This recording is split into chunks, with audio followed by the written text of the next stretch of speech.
Egunon guztioi, entzuleok, Goiuri, Mai, egunon. Egunon Inigo, 44 urte. Egunon ekipo, hori da, 44 urte. Ez dut ondo ulertzen 44 urte zer?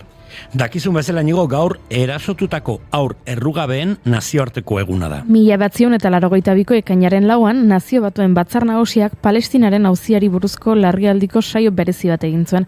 Gatazka horietan egindako ankerkeria konpontzeko premia islatuz. Aldarrikapenean nazioarteko komunitateak eraso ekintzen biktima izan ziren palestinar eta libanoar haur errugabe ugariren aurrean zuen atxekabeari erantzunez sortu zen. Erasotutako haur errugabe nazioarteko egunak indarkeria eta gerra testuinguruetan aurrek jasaten duten tratutxar fisiko, mental eta emozionalaren inguruko kontzientziazioa piztea du helburu. 44 urte eta tamalez denak berdin jarraitzen du.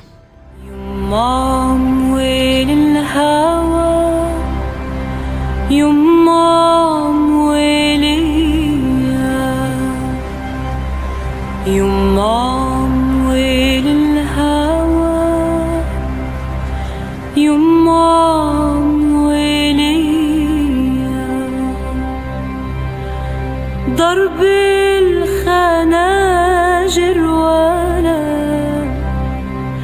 حكم النذل فيا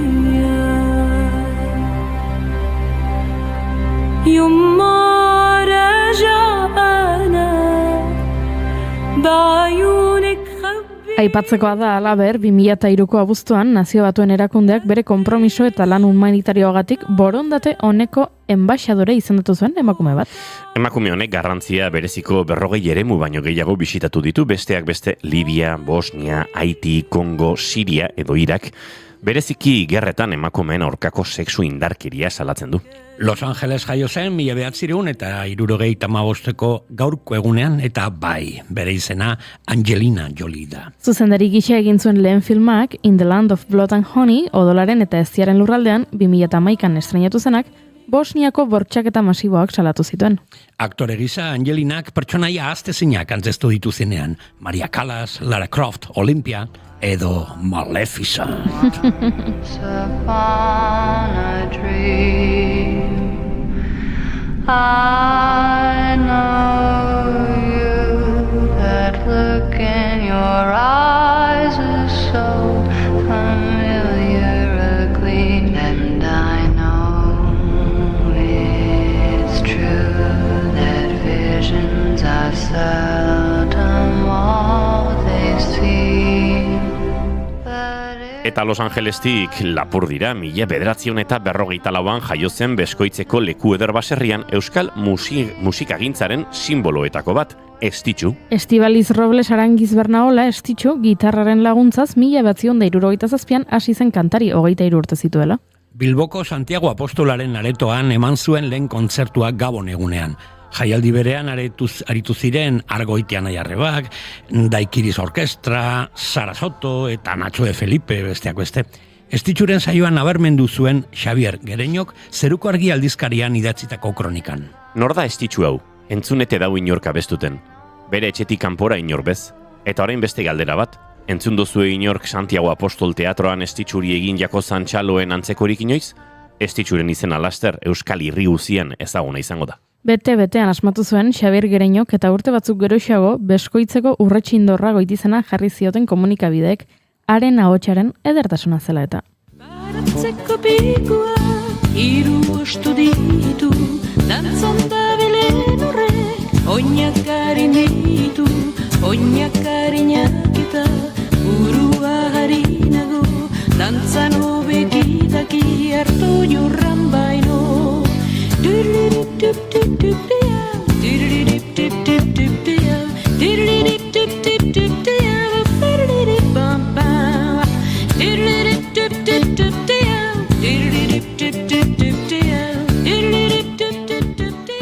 Los Angelesetik lapurdira eta lapurditik Erromara.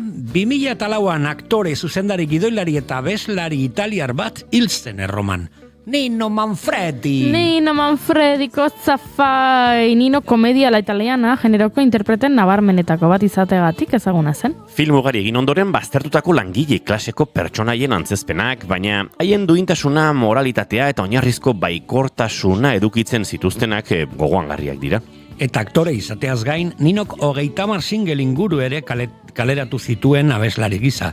Beti bere ironia, umore eta malenkoniaren ukitu bereizgarriarekin.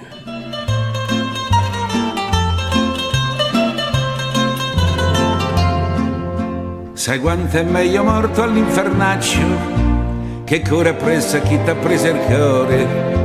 Le pene dell'inferno non sono niente paragonate a quelle dell'amore, a quelle dell'amore. Se soffre meno in fondo allo sprofondo, straziato dal demonio col forcone, che fra li vive a piagne disperato, e via che te divora una passione, e via che te divora. Hartu markatzaile gorria eta seinalatu ibilbidea mapan, Los Angelesetik Lapurdira, Lapurditik Erromara eta Erromatik Donostiara, Santa Clara uhartera zehazki. Aha, 1984an kontzientzia eragozle talde batek Santa Clara uharte hartu eta desmilitarizatutako eta gerrarik gabeko eremu aldarrikatu zuen. 80ko hamarkadako mugimendu antimilitarista sendoaren barruan kokatutako desobedentzia zibil baketsuko ekintza bat izan zen. Gipuzkoako insumiso talde honek Santa Clarako irla hartu zuen gerrarik gabeko lurralde aldarrikatzeko. Eta orain hartu berriro markatzaile gorria eta idatzi letra lerriz. Intsumisioa. Cabo sargento, permiso ta guardia, egiten den guztia por la patria. Ire izena hizkuntza ta herria, Euskadi da euskaldunona berria. Intsumisioa, gaztenora oa, soluzioa. Intsumisioa, gaztenora oa, soluzioa. Intsumisioa, soluzioa. Intsumisioa, soluzioa. Intsumisioa. Uste dut bizitza honetan dena ziklikoa dela.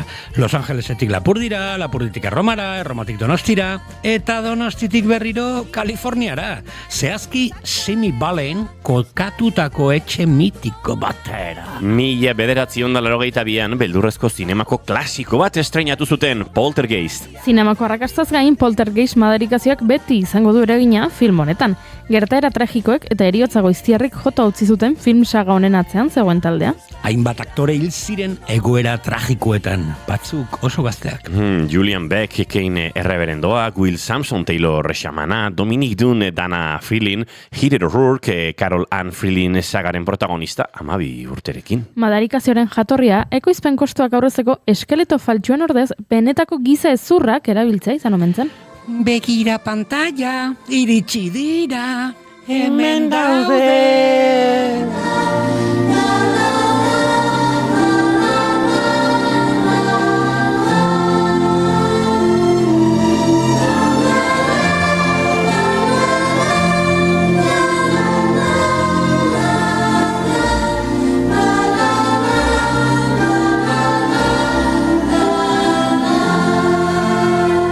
Aizue, madarikazioa hautsi beharko dugu. Markagailu gorria hartu berriro eta beste noaitera joango algara? Ideia hobea daukat, Kalifornian geratuz hautsiko dugu madarikazioa. Bai.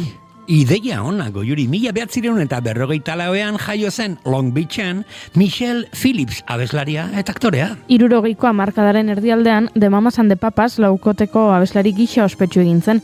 Kritikaren txaloak jaso zituen bere ahotsagatik. Time aldizkariak pop musikako soprano puruena bezala goraipatu zen. Holly Michelle Gilliam jaioa, John Phillipsekin eskondu zen eta elkarrekin sortu zuten taldea. Geroago New Yorken kokatu ziren. John eta Michelle Phillips New York hirian bizi zirelarik abestu egiten zuten eta horretarako Michelle Kaliforniarekiko sentitzen zuen herrimina hartu zuen oinarri. Madarikazioak hausteko modu bikaina. Sarritan, abesti hau Kalifornia, bertako eguraldia guzkitsua eta hippie garaiekin lotu izan ohi da. All the leaves are brown.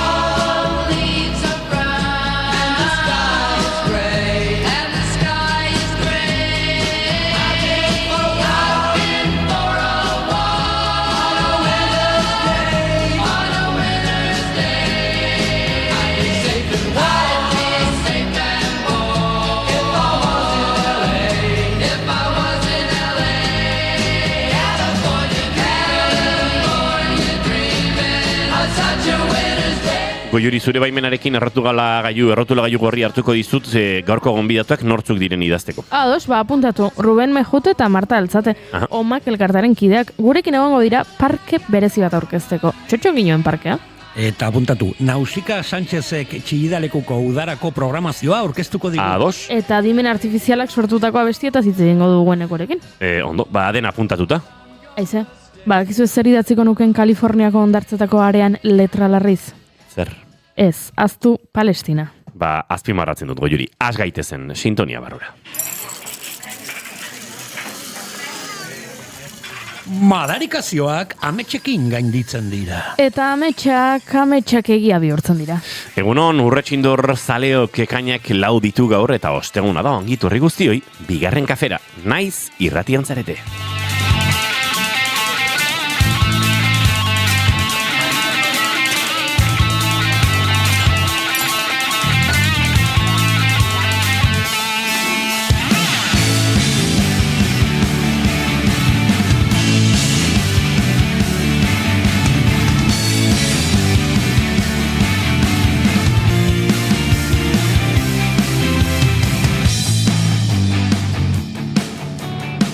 Zuekin entzuleok Mai Gorostiaga Pozo, egunon Mai. Egunon guztioi. Eta zuekin Eneko Iturbe segundu bat, Eneko Iturbe Otamendi aurkeztuko dizuegu 3, 2, 1, oren bai, Eneko Iturbe Otamendi egunon. Egunon. Eta Noa Gaztainago Jarbide egunon. Egunon. Eta Xabi Arrieta González egunon.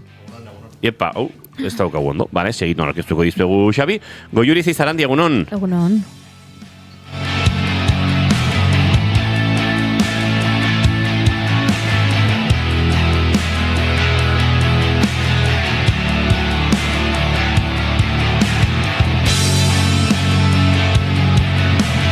Xabi Arrieta González egunon. Egunon. Izketan ari zaizuena, Iñigo Asensio Elurbide gaur bigarren kafeak 1188 garrena du, goizak 10 eta 23 minutu izango ditu 3 segundu barru, ekainak 4, bihar 5 gogoratu, eta hemen 6 urrengo 2 orduetan zuekin bat egiteko asmotan, ongi etorri guztioi, bigarren kafean zarete bai, naiz irratien.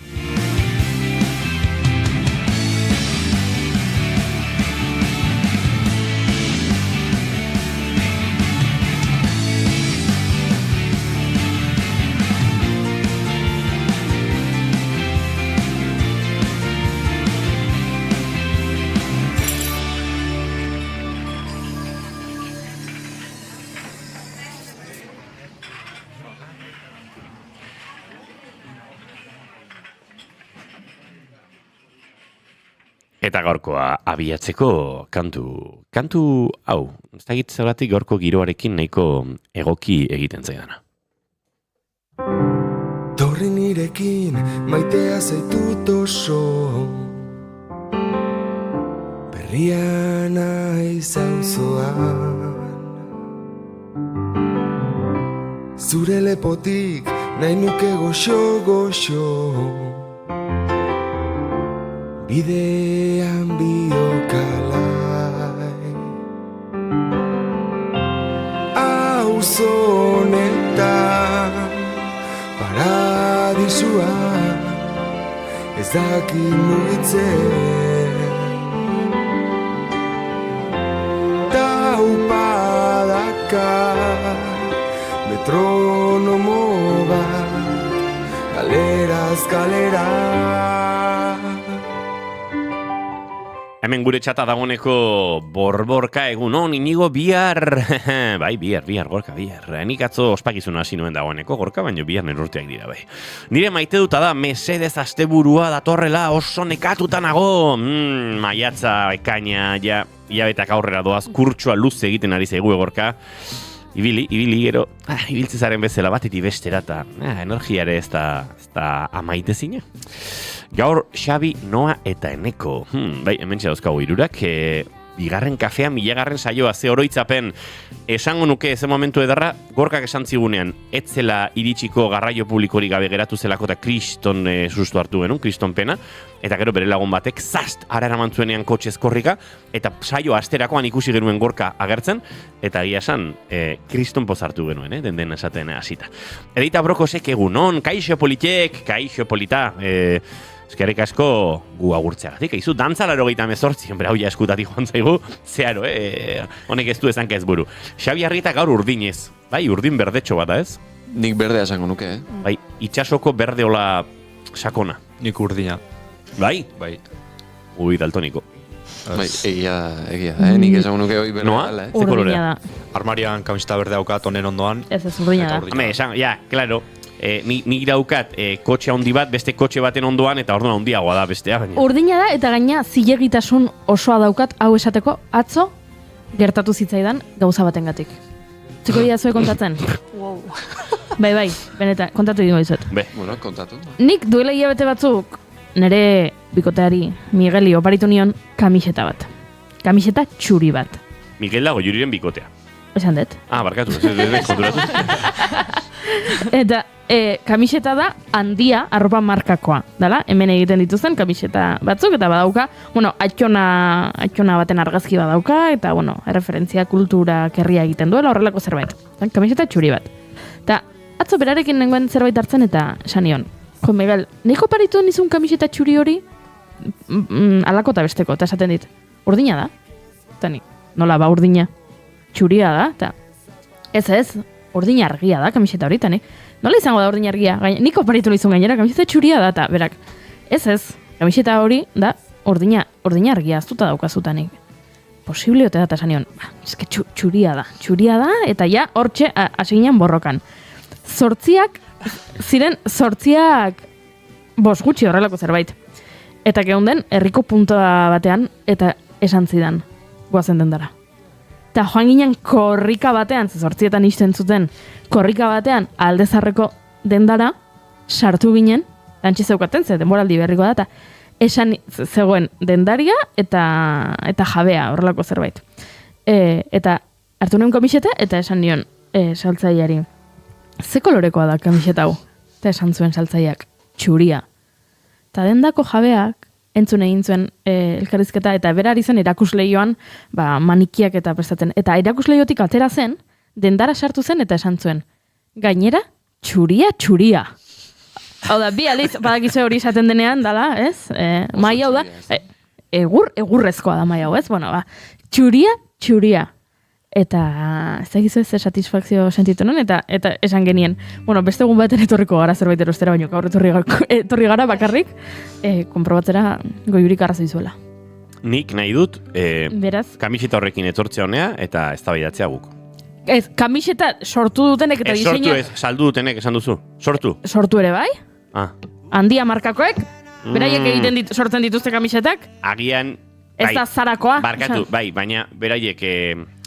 Eun hoiek erosi egiten dituzte. Espero dut erosiko dituztela eskulan prekarizaziorik gabeko iturrietan. Baina joan beharko genuke bertara. Zango nuke Portugalen egiten dituztela oialoiek. Bidai bat, Portugalera, deskubritzera Miguelen kamiseta txuria lordina. Saldu eta diseinatzen dituenak esaten badu txuria dela. Zilegitasun guztia galtzen duzu esaten duzunean hori urdina dela. Urdina zure jertxea da. Bai, baina urdin desberdinak eta berde desberdinak ere, bai? Ja. A ver, hori da pixkat berde Ciudadanos. Ciudadanos zegoela hor, ez tekenekila oso ondo ezkertiarra, eskuindarra, zentrokoa, liberala, errepublikarra, katolikoa, anarkista, zertzen. Hori dago hor, pixkat berde Ciudadanos, hori jartzen zenion oraintxe Albert Riberari, eta txak. Gaina oso Albert Ribera, Pedro del Hierro hori, zango dizute. Xabi Arrieta, zure kamisetenangatik eskatu beharko zunuke soldata igoera bat enpresa honetan, jasaten duzun presio estetikoagatik. Bi aldiz ekarri eta bietan kritikatu izan ez, kamiseta honekin. Bai, Bai. Hane asko gusta ez zait, baino berdea ikusten dut. Señor dala, esan zenun? De señor... Hombre, pixka de señor da. Pixka señor zara. Ondo dago. Goiuri da señora bat. Goiurik ezagutu zuen... Barkatu ez, orain goiurinen mobilarekin fiatu behar dugu. Orain goiurinen mobila da... Argazkia igo dut, eta esan diot begiratzeko, ze kolorean. Baita, eman dizu urdin bat, ez da erdiantzekoa. Bai, argia bat. Urdina da. Argiaren disposizioa, kamistaren anguloa. Bai, eneko Adidas, eta nora marinera. Nahi ez zuen nire reportajean parte hartu, jende gezta bila gabiltza. Ze San Juanetarako gorka, zuk bidari galderak eta jarriko ditugu hiru hauek erantzuten. Segun ze erreportai mota dan. Bueno, zerren inguruan da? Uset San Juan jaien inguruan. Ah. Egunon gaztiak hemen indiokorrek, me encanta Goyuri, zelako eztabaida, Jesus! Miguel, pobre. Miguel Gizajoa, bai, bastante dauka, bastante. Zainigo, zuri gustatzen bazaizu kamiseta, pixkat senyorzea. Hombre, a ber, nik bihar 41 urte beteko ditut, kamiseta hori da gehiago niretzako, xabintzako baino. Keba. Ez zetu lertzen zergatik esaten duzun hori? Ez. Ez da inbeste baino, ja narratiba honekin jarraitzegatik.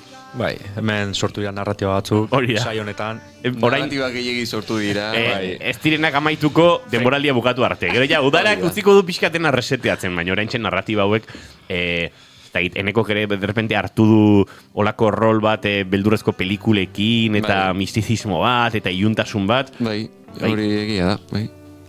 Eta noak berriz, badirudi egunero biziletan etxera doala hiltzeko arriskua bizi duela, eta ez dago bizitzerik. A ber. Bueno, gure maiteutekin egingo dugu aurrera. Mai, ezkara hasi, ez? Mai, zure maiteuta zein da? Venga, pasako gara, maipenarekin urdin koloretik, pasako gara igual hori eta beltzera, edo betu esan da, beltza eta horia.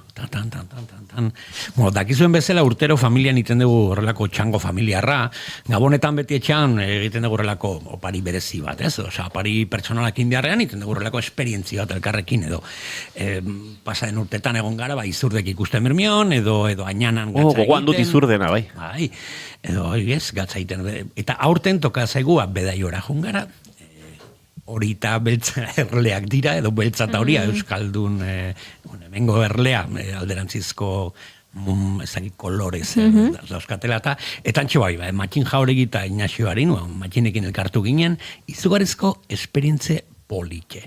Osa, balerdipeko erleak, hor ez dakit, izugarrizko bisita gidatu izan zen, bai dastatzeko ez ezberdinak, zauragarria familian, zenbat daki matxinek, ze pasio jartzen du bere lanean, ez bakarrik ez dio, ezik eta, produktuk ez, porque propo ez dia probatu genuen ere, edo badituzte beste batzuk ez dia urrarekin, edo ez dia urra eta kakaoarekin meriendatzeko, eta hori izugarrizko produktu onak gozoak, izugarrizko ez dakit, junginen etxera flipatzen, eta gero ja, erlauntzetara juten zarenean ikusteko nola iten dute, zer egiten duten eta horrelakorik, benetan gomendagarria, maite ditut familiko esperientziak eta maite ditut balerdipeko erleak. Ze polita. Ze honaz, makin gurean izan genuen gainera, hemen bigarren kafean, eta... Aipatu genuen. Bai.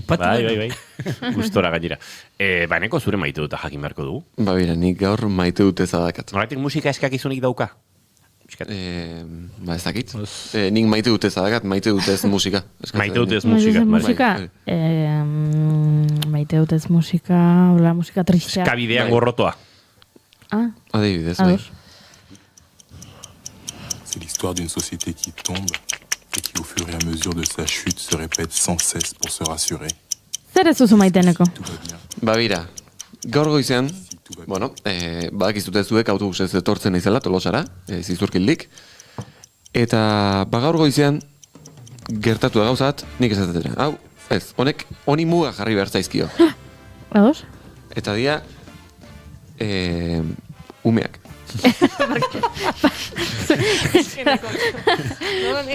Denak antropologa, soziologak, ikertzaileak, unibertsitateko irakasleak, jaurlaritza, osakidetza... Arartekoa ere tartean jadagoneko. Edo mundu guztiak eskatuta jaiotza tasa bajoarekin, eta zuk mugak jarri nahi dizkiezu umei. Hori da, ze ez da normala, autobusean, ninean autobusen lasai irakurtzen, lasai zen igaina goizetan, pixka jaikitzen naiz, jakitzen zara. Bai, kontuz. Hori da, jaikitzen naiz, eta kontuz, hori da. Eta umeak, igo dira ikastolako, talde bat, 15 bat izango ziren, eta montatu duten eskandaloa, izan da, ezakit Tolosatik nola ez dezuen entzun. Benetan, Hasi denak buiaka, saltoka, eta, nila hor ja erabakiet. Muga jarri behar dira, aurrei,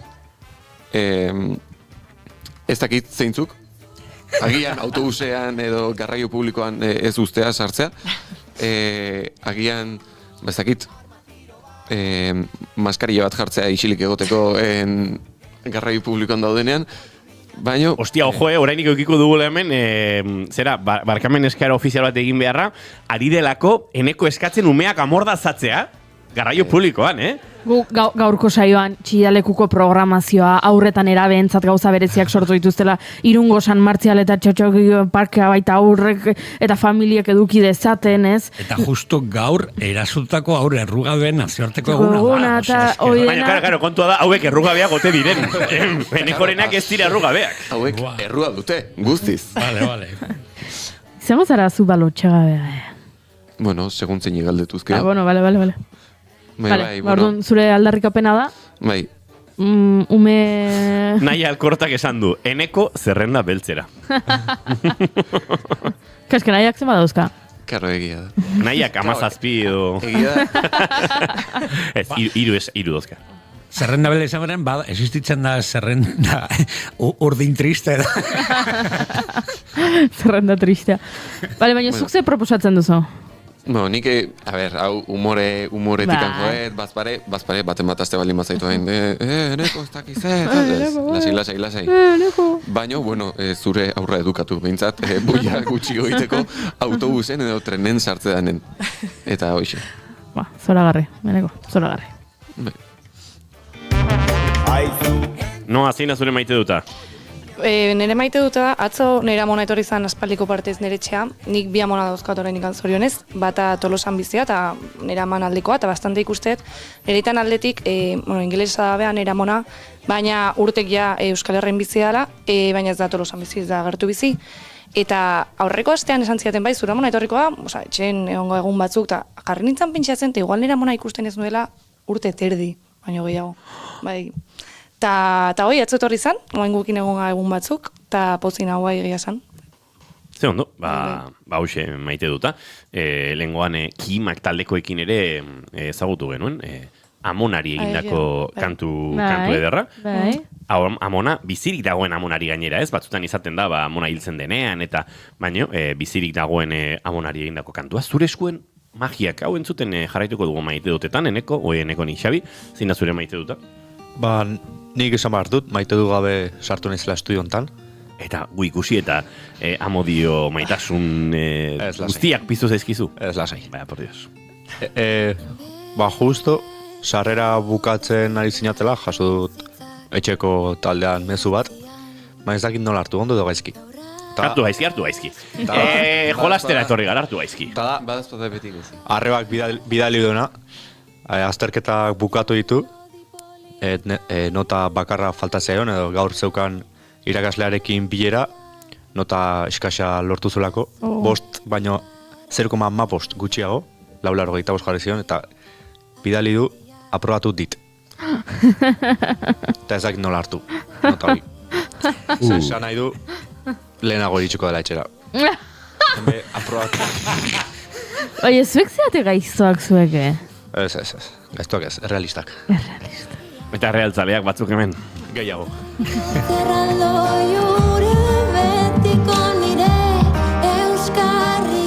Goiuri Zeizarandia, zein da zure maite duta? Begira, ni atzarratxaldean jo nintzen Anoetara. Anoetako... Ferran partidu ikustera?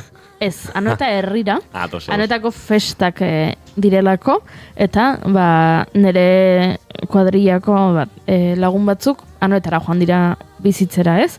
Hor, etxe bizitza nola dagoen horren aurrikuspen hoiekin, etxea Tolosan ez topatu eta merkeagoa Anoetan, eta ara joan dira.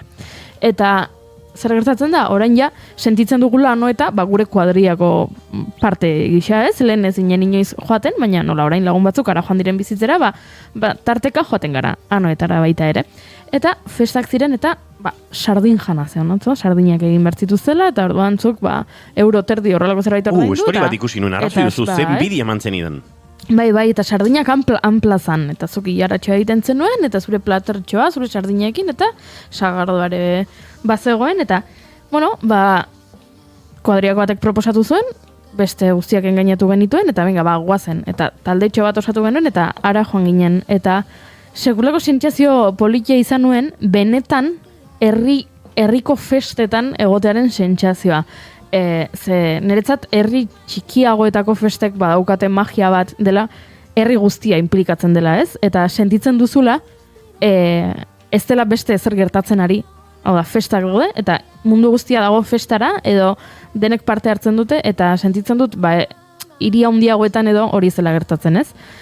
Tolosan bertan ere ez zela gertatzen, ez? Tolosan San Juanak iristen dira, eta bai badaude itzordu batzuk festetakoak, baina ez dago herri guztia festara, ez? Beste gauzetara dago, lanera, beste ekintzetara, beste zinemara, eta herri txikietan ez da hori gertatzen, eta nola nire aita berastegikoa dan, eta nik txikitan, udararo, berastegin ematen dituen udarak festen inguruan eta hori, faltan botatzen nuen sentsazio hori, eta atzo eduki nuen, anoetan, eta asko gustatu zitzaidan, eta segulako plana egin genuen. Nik maite dut zure maite dutaren parean, ze zure maite duta, edo zure plana behintzat ikaragarri maite dut, Julenek idatzi dugun mezu bat. Zer? Kuxia de harreko behaz muturrekin bukatuko unan. Bueno. Piskat destrozatu etesaldia, Julen, markatu. Ez, izugarri. Joan ginen sardinak jan ostean taberna batera izozkiak erostera, eta izozkiak erosi genituen, Sardina zaporearekin. eta izozkiak sardina zaporea zuen, ze goxoa, ze eskuetan. Fantasia, Izugarria zen, bai. Eta gero etxera iritsi nintzen, eta gainera badakitze kontatu dut, pintorea ibili dela atzera eta aurrea, eta orduan nire etxea dago txuri polit eta orduan izartu nintzen etxera, ez dakit, laserra egongo balitzu zela, hola Lubreko museoan, eta hola ez nuen ez errikutu nahi kontuztet, bai, egia da. Herri politano eta, Herri politano. Ze plaza eta hoi, Dotorea, Erki bile ginen. Bai, ez dut zalantzarik. Zuk sardotia eta sarraina atzukin erki biliko zinelatu. Bai. Gainera jarri nuen Instagramen, hau Bat Bunnyren lakasitan ez dago. Eta jende asko idatzi dit, esateko, ze ona. Tardon, karo, gaur torri naiz puztuta. Gaur naiz eduki sortzaia. Gaur naiz unanue. Albuen zein daukozun gogoratuz, hemen badira Bastante hitz egiteko mandu lakasitak, eta ez du asko aipatu. Bihar aipatuko dugu. Dago beef cruzau esaten dena, Hola, beef gurutzatua. Zeinen artean? Eduki sortzaile batzuk eta besteak. Ezkertiar feministak eta ez, ari dira, azken orduetan gertatzen ari da, pixkat eskuin liberaleko eduki sortzaile batzuk, ari direla feminismotik kritikatzen, lakasita defendatu dituzen beste batzuk. Egon dira aldaketak azken orduetan. Lakasitaren funtzionamenduan. Zaudut sareetako kritikak aintzat hartu dituela Bat Bunnyren lantaldeak eta aldaketak egin dituzte. Bihar aipatuko dugu. Ondartzan ikusten Biharko gai ederra da. Nik ditut bi maite dut, edo hiru, ustakit. Lehenengoa. Atzo gauza asko egin behar nituen, Donosti inguruan bilera pare bat, joan behar nuen bidaso aldera, gero itzuli, eta lezora joan behar nuen denda konkretu batera gauza batzuk erostera. Por cierto, ez dakitela, nun gorde ditudan, atzo erosi nituen gauza konkretu horiek, hainbeste kosta zaitanak topatzea mendozket. Marabila, ematen du txorakiria bate, baina oso zaila da lortzen. Marabila. Kontua da, lezoran induan horretan gogoratu nintzala gure lankide izan dako Amaia Resende, lezoarra dala eta lezon egiten duela lan. Esan, Amaia, lezora noa kafeaz hartuko dugu? Eta hartu genuen kafe bat, espaliko partez, goraintzia, goiuriri eta denei. Amaiarekin egon zen? Bai, tristi jarri zara. Hombre, zu sardinekin eta sagardakin zauden, Baina Amaiarekin nintzen egon. Eta niri etzidan inorka bisetu Amaiarekin egon. Amailita jarri zaigu zelosoa goiuri. Maia, zerrenago. Maia, azerrenago. Bamiarekin kafetxoa hartu nuen, egin olako eguneratzea askar bat, eta berak bilera batera joan behar zuen, da nik oraindik margen pixkat banuen, da zen, udaletxera lagunduko dizut. Eta hemen dator maite dut A eta maite dut eza. Hazi da pixka bat? Zein? Amaia. Alturan pilo bat. Bai, besarkatu nindun, desen, Amaia, parez pare gaude. Hala! Eta nire maite dut ez da, enuela lezo ezagutzen. Lezon egondakoan nintzen, lagun batan bizizelako, daren etxe azpien, eta bero Jaizkibel ingururako bidean, edo Pasai San Juanera iniz joan da, eta maite dut ezada hori, lotxa ematen dira, ingertu eta dudan, eta jende ezagutzen dudan herri bat ezagutzea, Baina ze polita den lezo. Baina. Nik ere ez dut ezagutzen. Bueno, entzuleok, zoazte lezora kroketa bat jatera. Gaur bertan igualez, pixkat atzu eguzki egiten zuen, eta egia esan, Eliza pare bat ikaragarri ederrak, udaletxea, plaza, kale, zoragarri batzuk, liburutegitxoa, flipatu egin nuen, txikia da lezo, gainera lezotik, portua hor ondoan dagoela, bai, hori guztia ubikatzen nuen, baina edertasun estetiko hori enuen buruan, eta bai, gora lezo eta lezoko jendea, eta gora Amaia Resende. Eta nire beste maite duta da, nola bihar nire urtek dian, nik normalean urte betetzeak ospatzen ditu dala luze. Eta atzo hasi nintzen ospatzen. Eta nire buruari egin nion opari bat. Eta erosi nuen piragua bat. Hola, pim pam pum. Faltako zan, ez da? Gutxi eduki eta... Egia da, iristen dela momentu bat, honek dauka berezitasun bat, eta... Egia da, izan zela pixkat favore moduko bat ere. Nere lagun txiletarra hitz egin dizuet, mingotaz, justu lehenengo aurrez aurre ikusi genuen, baina, ibili naiz laguntzen berak piragoa txiletik ekarri du, beren eska Donostian dagoelako eta hola.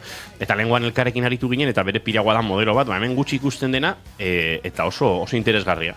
Eta justu gauean esan zian, Inigo izu, pentsatu dut piragoa salgai jarriko dudala, norbait interesatzen bazaizue, ze piragoa berriro hegazkinean eramatea, kobratzen badiate, rollo badat, auta beste. Piragua guapoa da, eta atzo momentu batean joan nintzen probatzera, sentitu nintzen, piragua hau niretzako eginda dago, oso bizinoa, oso azkar. Mingo lasai, oaintxe emango izut dirua, nuntzaude, eta hola ez daukazu piragua ja mugitu beharrik dagoen tokitik, hortxe geratuko da, hegazkinean ez ez eraman behar, dena ondo. Nik uste dut beste lokal bat erosi beharko zula, piragua gordetzeko bakarrik. Baina, notizia hon badaukat. Atzo atera nituen argazkiak, bi piragua salgai jartzeko. Bale. Gogoratu behar diazue. Salgai jartzeko, orain jarri egin behar. Gogoratu behar diazue programa bukatzean, Walapopen sartu behar ditu dela salgai jartzeko. Entzuleok, horixe maite dut, atzo piragua erosi nola, eta gaur euriari begira nabilela, iluntzean errobi ibaia jaistera joan eta piraguari estrenatzeko, baina maite dut ez bat gehituko diot honi, nazka eginda, aste hasi eta jende guztia esaten. Euria dator, aste azkenetik aurrera, Harri Katiuskak, ze kriston euria dator, 7 tanta ez ditu bota. 7 tanta ez ditu bota. Euria iten dunean ez da piragua parago. Oso ondo mai, Laister arte, deituko dizugu, zure kurrikuluma hemen da gerate da, deituko dizugu Laister eta egingo dugu zerbait. Entzuleok, bagoaz aurrera jende serioagoekin, ez dakit ikusten ari naiz gure horrengo gonbidatuak eta oso jende serioa ere, ez dakit nik izango te diren, baina asko maite ditugunak, beraz, Eneko, Noa, Xabi, zoazte, gero bueltan etoriko zarete batzuk, guk aurrera egingo dugu. Aio! Agur.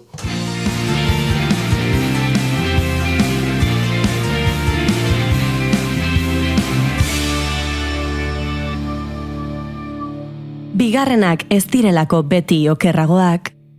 Bigarren kafea. Naiz irratia entzuten ari zara. Bilbo aldea, 92.2. Gasteiz eta Arabako lautada, 91.5. Donostialdea, 93.8. Gernika, 96.7. Leitza, 95.1. Bortziriak, 103.1. Urola, 91.8. Goierri, 102.2. Legazpi, 94.6. Naiz irratia.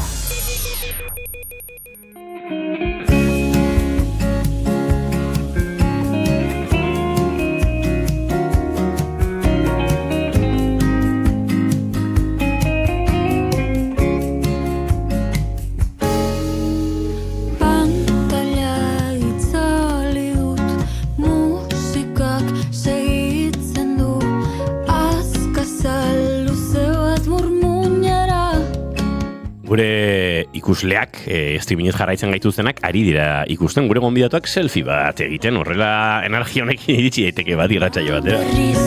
Ez dago Paris posiblerik. Irungo San Pedro eta San Martzial festak aipatzen dizkigutenean, hitz bat etortzen zaigu burura, alardea. Garaiko jantzien ikusgarritasuna, salbak, txilibitoen musika, adabaki eta danborrak, Baina hori festaren zati bat besterik ez da. Irungo jaiak aipatuta, pentsa genezake baita ere kontzertuetan. Aurten gozategi, kaparrak, zea maiz edo bele arituko dira. Kirolerako ere beti egoten da lekoa, tenis txapelketa, zaldien Nagore Otainon memoriala, edo txirrindularitzako Done Pedro sari nagusia. Eta baita bestelakoak ere, erraldoi eta buru handiak, kalejirak, pozgarriak.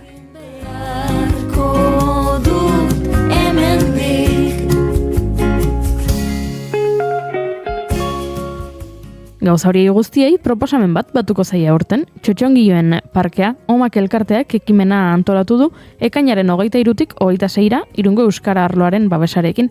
Eta beraz, San Martzialetan aur eta familien gozagarri izango diren Txotxongillo emanaldiak programatu dituzte.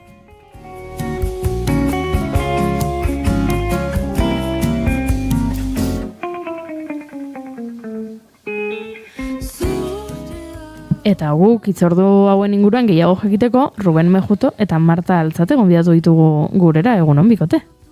Egunon. Egunon. Zemo zabete? Ongi, urduri.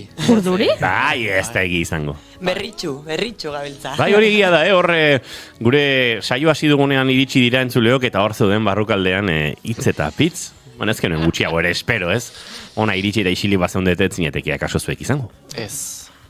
Urduri irratiarengatik balin bazaudete, urduri egongo zarete ekainaren 23 agerturatzen denean antolatu duzuenarengatik? Ez, egun horietan guk uste dut txontxongilloak eta antzerki eta aipoin kontalaritza eta horrela ibitzen garenez, ohituta gaudela improvisatzea, baino irratia gauza serioa da. Naiz irratia serio, niretzako serioa. Uste dut, bigarren kafeaz esan duten gauzarik txusienetakoa izango dela hau. Du serio garela, bueno. Batez ere ostegunetan, mai gorostiaga gurean dugunean. Falta zitzaiguna.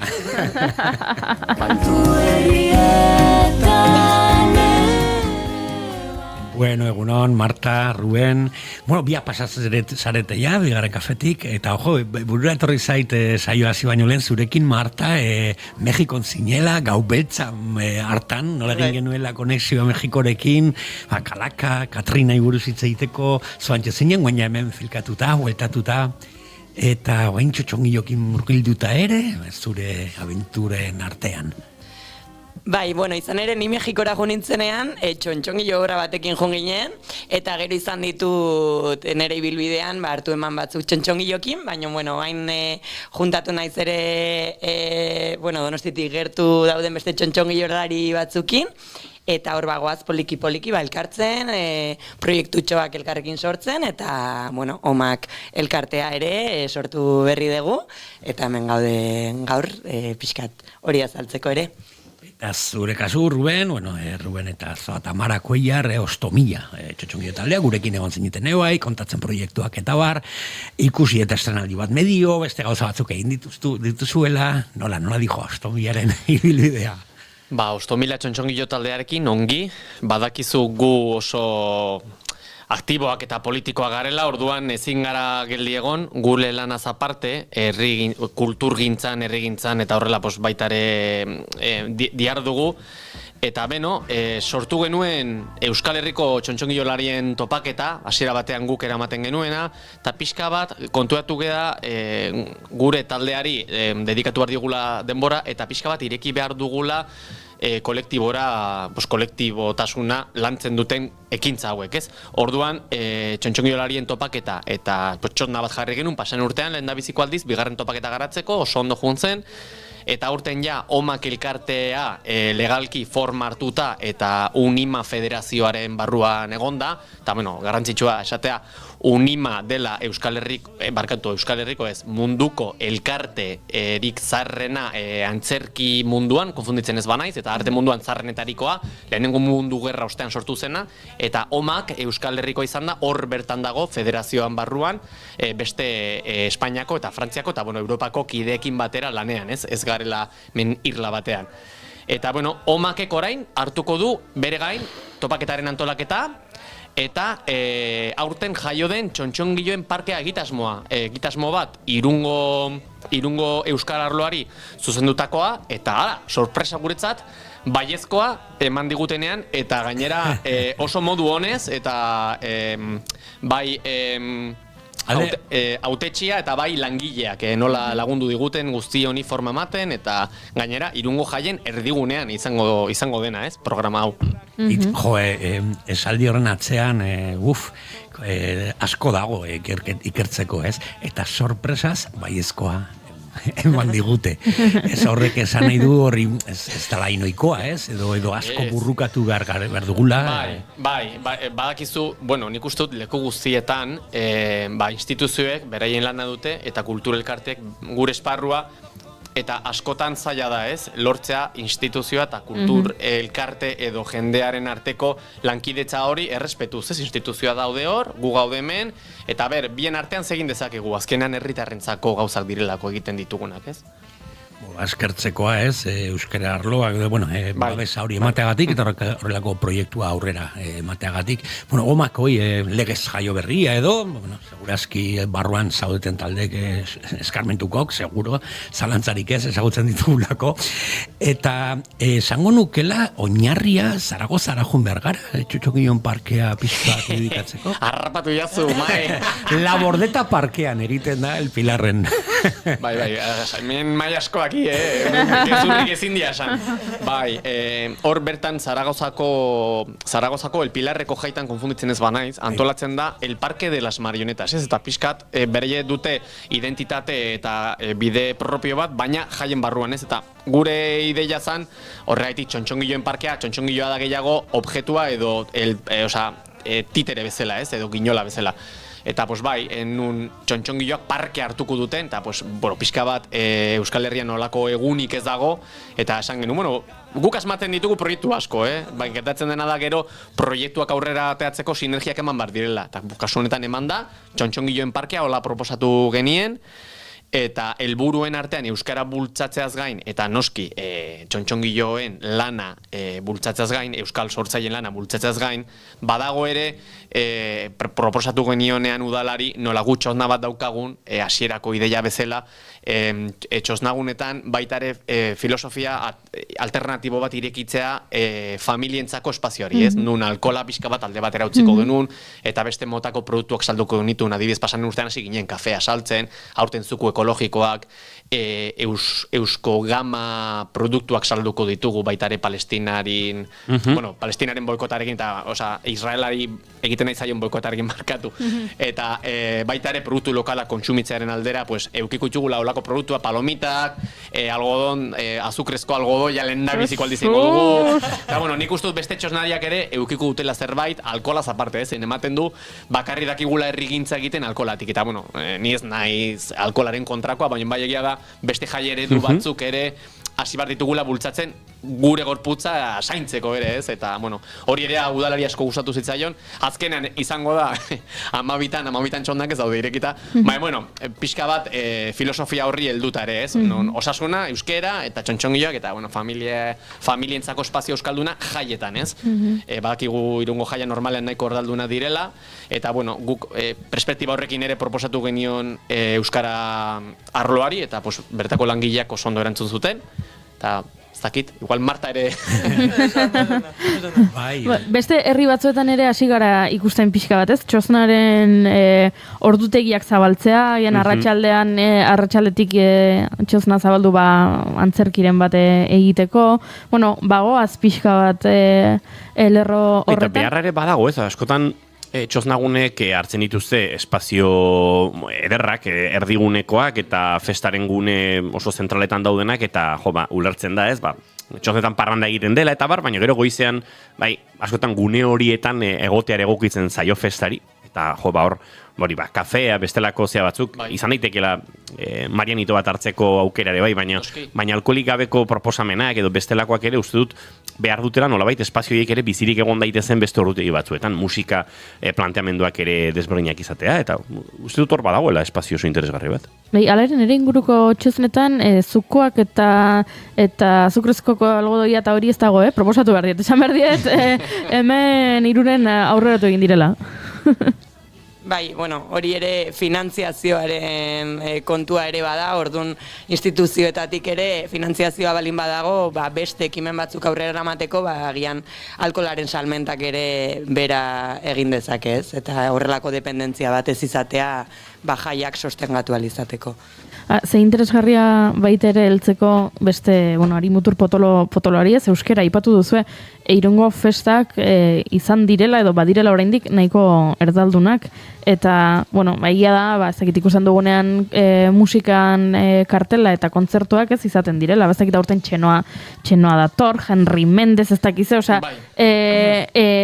diru gehien behin inbertitzen da kanpoko musikarietan, ez, edo gaztelanezko musikarietan, eta zuek heldu nahi izan diozue euskarari eta gainera euskarari, ez dakit aurrei begira.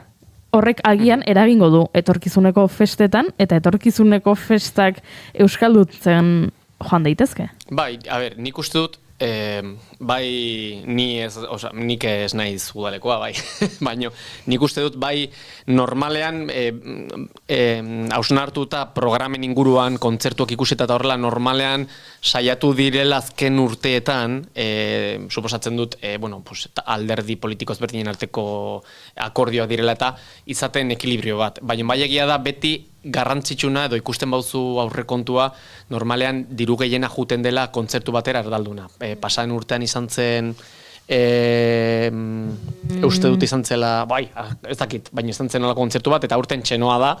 Eta, jende asko gerturatuko da, baina, da... Fangoria izan zen pasaden urtean. Fangoria potentena izan zen? Puro relajo, Fangoria, Ladilla Rusa, eta ez dut ikusten gehiago hemen. Judeline, horiek. Ongi. Eta, horren arira, nik uste dut horregaitik ere antolatutela aurre jaietan edo lehenengo asteburuan gozategi, hori oso euskalduna da, nik flipatuak gertu nintzen ikusen nunean, eta oso euskalduna. Baita ere, Irunen euskaldunak bagerala, asko, nik uste dut. Asko. Baina sakabanatuta beti bezala euskalduna gustatzen zaigu gure artean borrokatzea eta amasei alderdi eta bar. Ez dut horretaz itzengo. Eta gero, bai, niretzako da super garrantzitsua euskera emozioekin lotzea, hori egon nintzen Josurekin dela politikoki euskara ordezkaria, esaten zaio ez, euskara ordezkaria Irunen, eta esaten zuen euskara instituzioetatik kanpo, eta hori egia da, zen normalean euskara eskolan, eta gero jolasteko, telebista ikusteko ez dakize gaztelania, ez, eta orduan, antolatzen direnean nolako gauzak emozioi lotuta, ozio eta denbora libre horretan, nik uste dut horrek asko laguntzen diola gure hizkuntzari euskarari ere. Bai, zelantzari gabe, oso interesgarri. Joni, errikitan nago, ezagutu nahi dute gitaragoa zein den, 23, 24, 25, 26, ekainean, errepasatzen dugu, Marta. Bai. Bueno, emanaldi guztiak izango dira 12an, eta 23an eukiko dugu Kai Robot, eta... Amestu antzerkiarena. Bai, eukiko dugu 24an Katxaruloren alaba, Mirari Urruzola, jaiotzez Tolosarra, baina Galizian biziena, babalu bat taldekoa. Egon zan gurekin, bere izparekin larraitzekin, bai. Hoxe. Etorriko zaigu. Eta berak kontatuko ditu Galiziako istorioak, baino euskeraz. Orduan, hor badaukagu ere kultura arteko kontu hau, ez? Ere ekarri nahi deguna Txontxongilo parkean, eta Omak elkarteak ere bere baitan baduena. 25an eukiko dugu Amaika Gatazka. El Tenderete taldekoa, Bizkaitik Bilbotik etortzen zaizkigunak, Lito eta Amaine, historikoak, nik uste dut, Maik esagutzen dituela, eta Arizko Txontxongiloak gehiago egiten dituztenak. Eta, 26an bukatzeko egingo dugu kabareta, familientzako kabareta, Omak elkartetik antolatuko deguna, eta, horre, bariete moduko bat izango da, nun numero zenbaki desberdinak ingo ditugun, eta elkarleanean ere arituko geran, zerbait bateratua egiteko.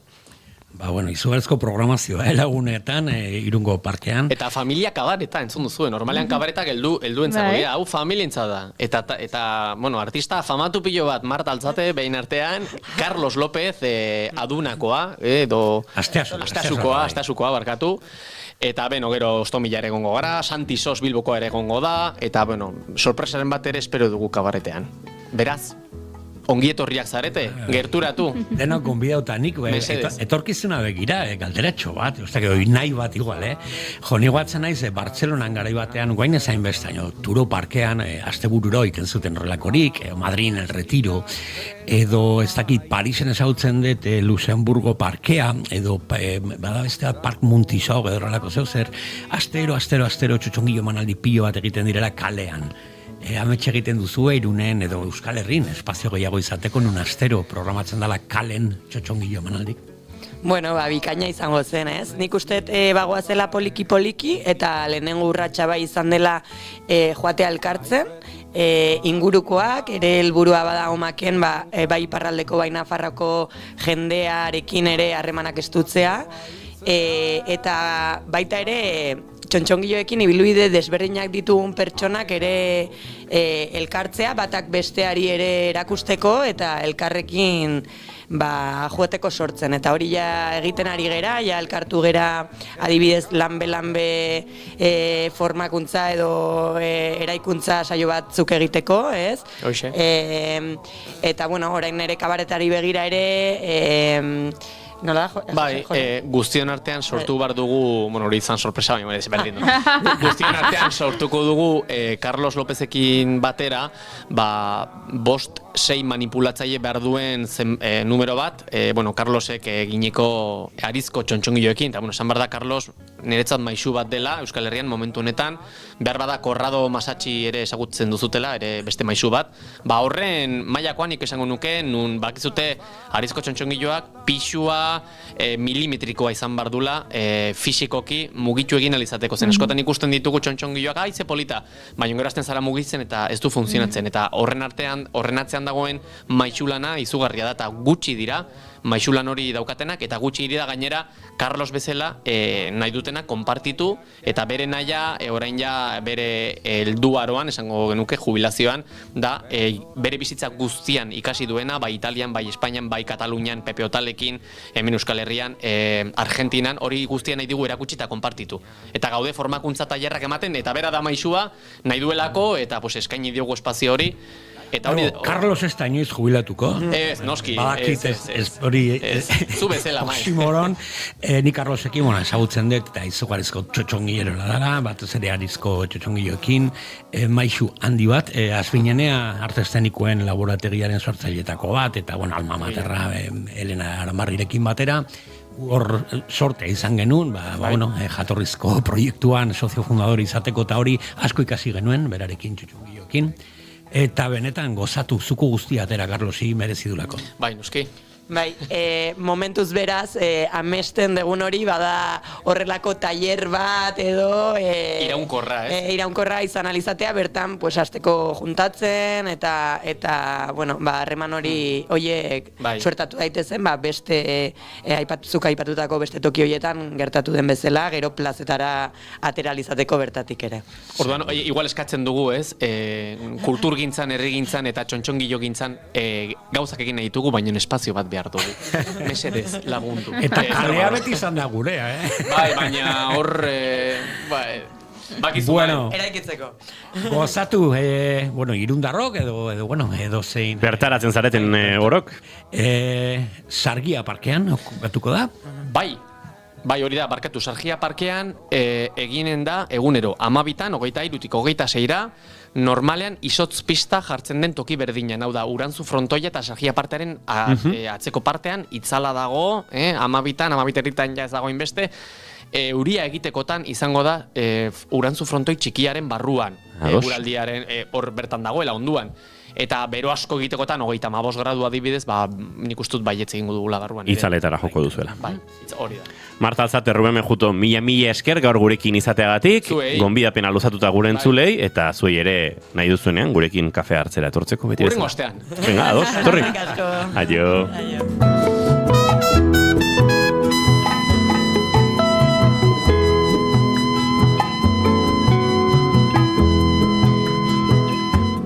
Aizea Garizumakoa Ruper Ordorika Kubatar doinuetan Amur eta Tujur diskotik, urrengo segunduetan zuentzat.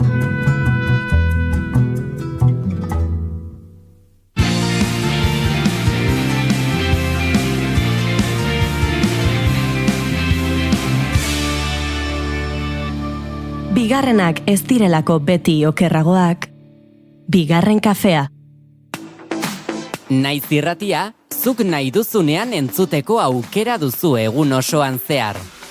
Bai irratia piztuta eta baita online ere. Goizean goiz hasi eta gauera arte, informazioa, musika, kultura eta beste 11 gai jorratzen ditugu zurekin. Egunon Euskal Herria. Goizeko 8 eman berriak egunon daizula. Egunon guztia. Arratsaldean. Arratsaldeko 8 dira, ongi etorri naiz irratira. Irratia.naiz.eus webgunean sartu eta goiko banerrean agertzen den zuzenean entzun botoia sakatzen baduzu, une horretan bertan eskaintzen ari garena bertatik bertara gozatzeko aukera izango duzu. Zer zarte kamionetan, kamioian ere musikakin eta juten diran eta bai. Ez dakit, korri pixkat ere egin beharko du, ze gainera Goiuri azken aldian entrenatzen ibili da eta uste dut. Demora guztin ez du balio, kamionetan sartuta. Ilusio guztienak animatzen diteu korrika egitea. Ondo izan. Joaten zaren lekura joan da, eraman ezazu naiz irratia zurekin.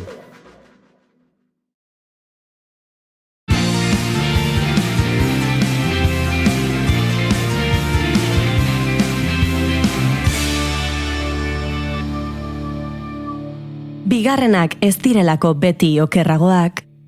Bigarren kafea.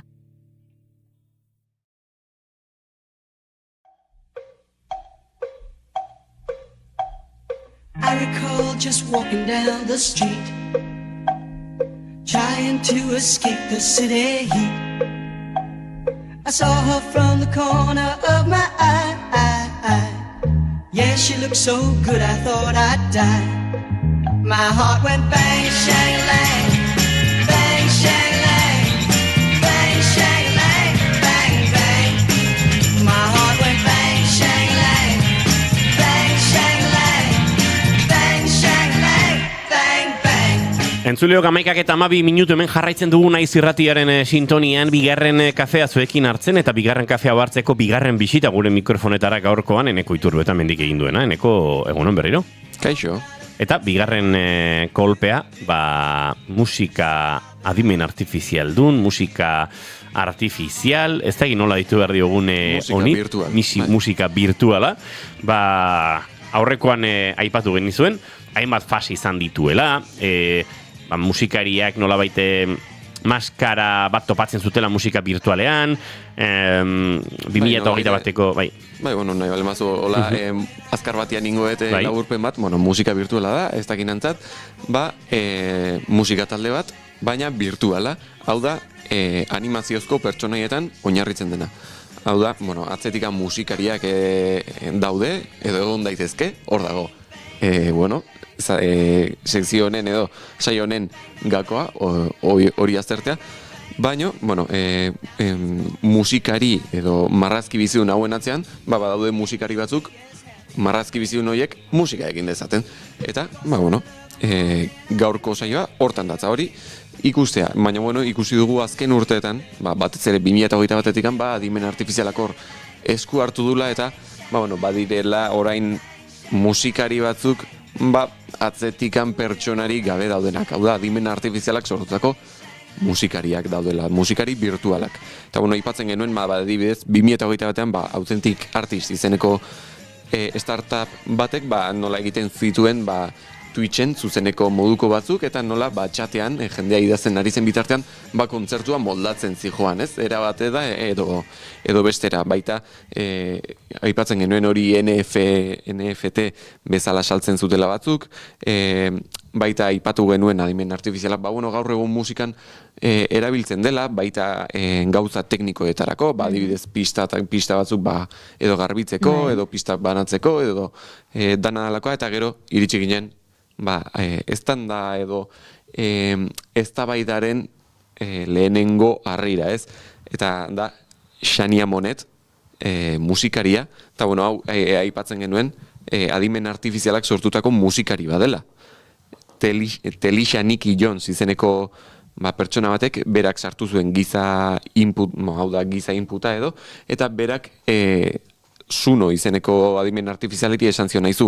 Egidazu abesti bat, letra honekin, hau kontzeptu hauek aipaditzan, eta gainera sortu idazu, hori kantatuko duen pertsona bat, eta hori ere, hori horren pertsona ere ez, baino Xania Monet horren inguruan hitz egin genuen, eta gero aipatu genuen nola hilean Spotify bezalako plataforma batean ia ez 500.000 entzule baino gehiago dauzkala hilabetero. Eta gero baita $3 milioi kontratu bat dakala Hollywood mediarekin.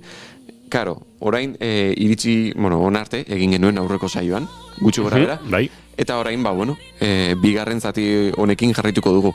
Ze gertatzen da Xania Monetekin? Industriak babesa ematen dio ez bakarrekan Xania Moneti, baizik eta beste adimen artifizialak sortutako beste hainbat artistari. Karo, eta horren adibidez Neil Jacobson, Universal Studioko esekutibo hoiak, berak publikoki esan zuelako, babesten zituela horrelako musikari eta esango dugu horrelako abestiak, eta berak esaten zuen baita, industria, honekin ikus daiteke industria tradizionalak, betiko industria horrek, nolabait babesa ematen diela algoritmo berri hauei eta esango dugu musika berri honi nolabait baita zergatikan, merkegoa delako noski, beti ere gauza askotan bezala, atzean badago balio ekonomiko bat, ez? Eta ze gertatzen da musikari hauekin, azkenean diskoetxe batek nahiago du Xania Monet bezalako artista bat, hainbat arrazoiengatik. Batetik, ez dago birarik, ez dago kontzerturik. Ez du kontzerturik eman beharrikan, beraz, ez du zertan dirua hortan. Baina hemen nire lehenengo zalantza. Bai. Zenik entzun izan dudana da azkeneko urteetan, diskoen salmentak bera egin dutenetik, ez? Lehen askoz gehiago saltzen ziren, benetan dirua dagoela biretan eta kontzertuetan. Zerdun, artista honek ez baditu kontzertuak eskaintzen, hori berez, gauza ona beharrean nire lehenengo pentsamentua, ez? Disketxe batentzat hori txarra da, eta ez, ona. Ez dakit, Hau da, karo, ulertzen dut... Kontua da, atzean, autoretza eskubideetan ere aldaketa handia dagoela. Eta ulertzen dut, bira bat egiteko, karo, dirua jarri behar da lehenengo. Satiketak saldo aurretik, diru asko inbertitu behar duzu bira batean, eta hori aurrezten duzu, ez baduzu birarik egiten, baina aldi berean, bira batek ematen dizun diru sarrera hori ez daukazu. Kontua da, badagoela puntu bat, infinitotasunean erortzen dena adimen artifiziala nolabait orokorrean kokatuko dugu, hemen badaude 1000 planteamendu horren atzean, baina adimen artifizial generatiboaren inguruan, Unai Elordi Hidalgorekin askotan hitz egin dugu. Arazo nagusia gaur egun plataforma eta distribuidoren artean dago. Plataformen artean arriskutsuena Spotify da, ez bakarrik aipatu izan dugu inoiz ez, genozidioan izan duen parte hartzegatik eta bestelakoak, baizik eta plataformarik entzunena ere badelako. Spotifyen planetan badago entzuleari eskaintzea aukera. Nolabait, nahieran, ala karta deritzon musika sortzeko. Baina ez edozin musika. Spotifyen buruan dagoena da, nik eskainiko diot Goiuriri, Taylor Swiften abesti bat sortzea, atzo bizi izan zuen egoera batetik abiatuta. Eta horregatik ordaindu egingo dit. Eta nun geratzen da Taylor Swift hemen? Ekuaziotik kanpo. Adimen artifizial generatiboak lapurtuko luke, eta hor dago gatazka nagusia, eta hor dago borroka legal nagusia oso enpresa handien artean, eta oso artista handien artean, euren nortasun, estetika, musikal, eta batez ere ahots timbreak defendatzeko. Dagoen ikustut denok entzun izan ditugula, ostras, lortu dute adimen artifizialarekin egitea, ez daki nor abesten, ez daki noren abestia. Uste dut horrelako frogaren bat iniz egin dugula. Beyoncék abestea Taylor Swift edo ez horrelako historiak. Zer gertatzen da hemen? Nolabait musika virtualak irentsiko lukeela musika organikoa. Eta hori gertatzen ari da. Milaka eta milaka abesti sortzen ari dira plataformetan egunero musika virtualean dagoeneko.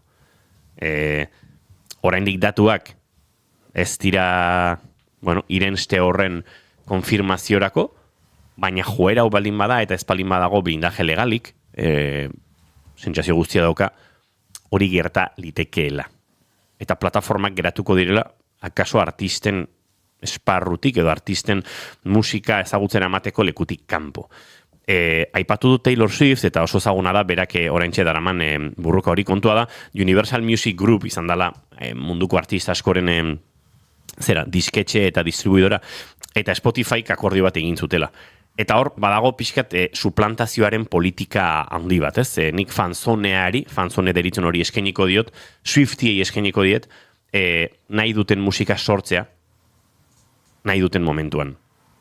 Taylor Swift gogoko balin baduzue barkatu, nik eskainiko dizut abestiak egitea, diru pixkaten truke, eta nolabait, hilabeteko kuota ezberdin baten truke emango nizuke aukera, zuk sortzeko nahi duzuna. Eta hor dago pixkat borroka, inoizu nahi elordi dalorekin ere hau beste esparru batzutan, artearen, ez dakit, kartel sortkuntzaren, eta bestelakoetan ere ikusi dugu, ez? Non jarri muga, adimen artifizialek ikasten bali madu Van Gogh bezala marrazten egin dezake Van Goghen kuadro sorta berri bat, eta horrek bukatuko luken museoetan. Bueno, hor dago pixkat borroka hori, ez? Eta gero eta gehiago, borroka dago konsentimentuan, borroka dago onarpenean, borroka dago bulegoetan. Zein da oraintxe borroka? Borroka litzateke batez ere zure streaming zerbitzuak, zure nortasun artistikoa eta hauts timbrika defendatzea. Alegia, ez ahalbidetzea plataforma bati, adimen artifizialari, Taylor Swift kopiatzea, hori ilegala izatea. Eta borroka komplikatua da. Oso enpresa hundietaz ari garelako. Eta ari gara Taylor Swift aipatzen, justu dela gutxi aritu nintzelako honen inguruan entzuten, baina bestein bat artisten borroka ere hori da. Eta borroka da pixkat plataformen despersonalizazioa. Zenbat musika sortzen den horrez. Gustoko duguna. Edgo Juriako etorza izorait esateko. Ez ari ginela zergatik nahiago den diskotxe batek Xania Monet beste dozein giza artista baino, ez? Eta horrari ginela, eta ez dagoelako birarik, baina niri gozatu zait enekoen apuntetan agertzen den gauza bat. Zergatik nahiago duen diskotxe batek Xania Monet beste dozein giza artista baino, ez duelako krisi emozional pertsonalik. Hori da, interneten aritu niz behiratzen eta arrazoietako bat agertzen zen azan, ez dagoela krisi emozionalik. Ze, karo, zuk adimen artifizialari ez du inungo krisi emozionalik izango. Ez da gaixotuko, ez zaio ez gertatuko. Eta azkenen artista bati adibidez, demagun datorren asterako abesti bat konposatu nahi duzula.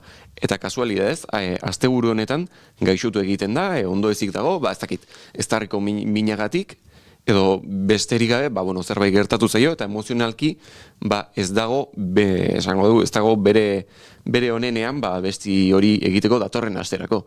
Adimen artifizial batek, ez du arazo hori. Adimen artifizial batek datorren asteako nahi du abestia, datorren asterako izango duzu abestia.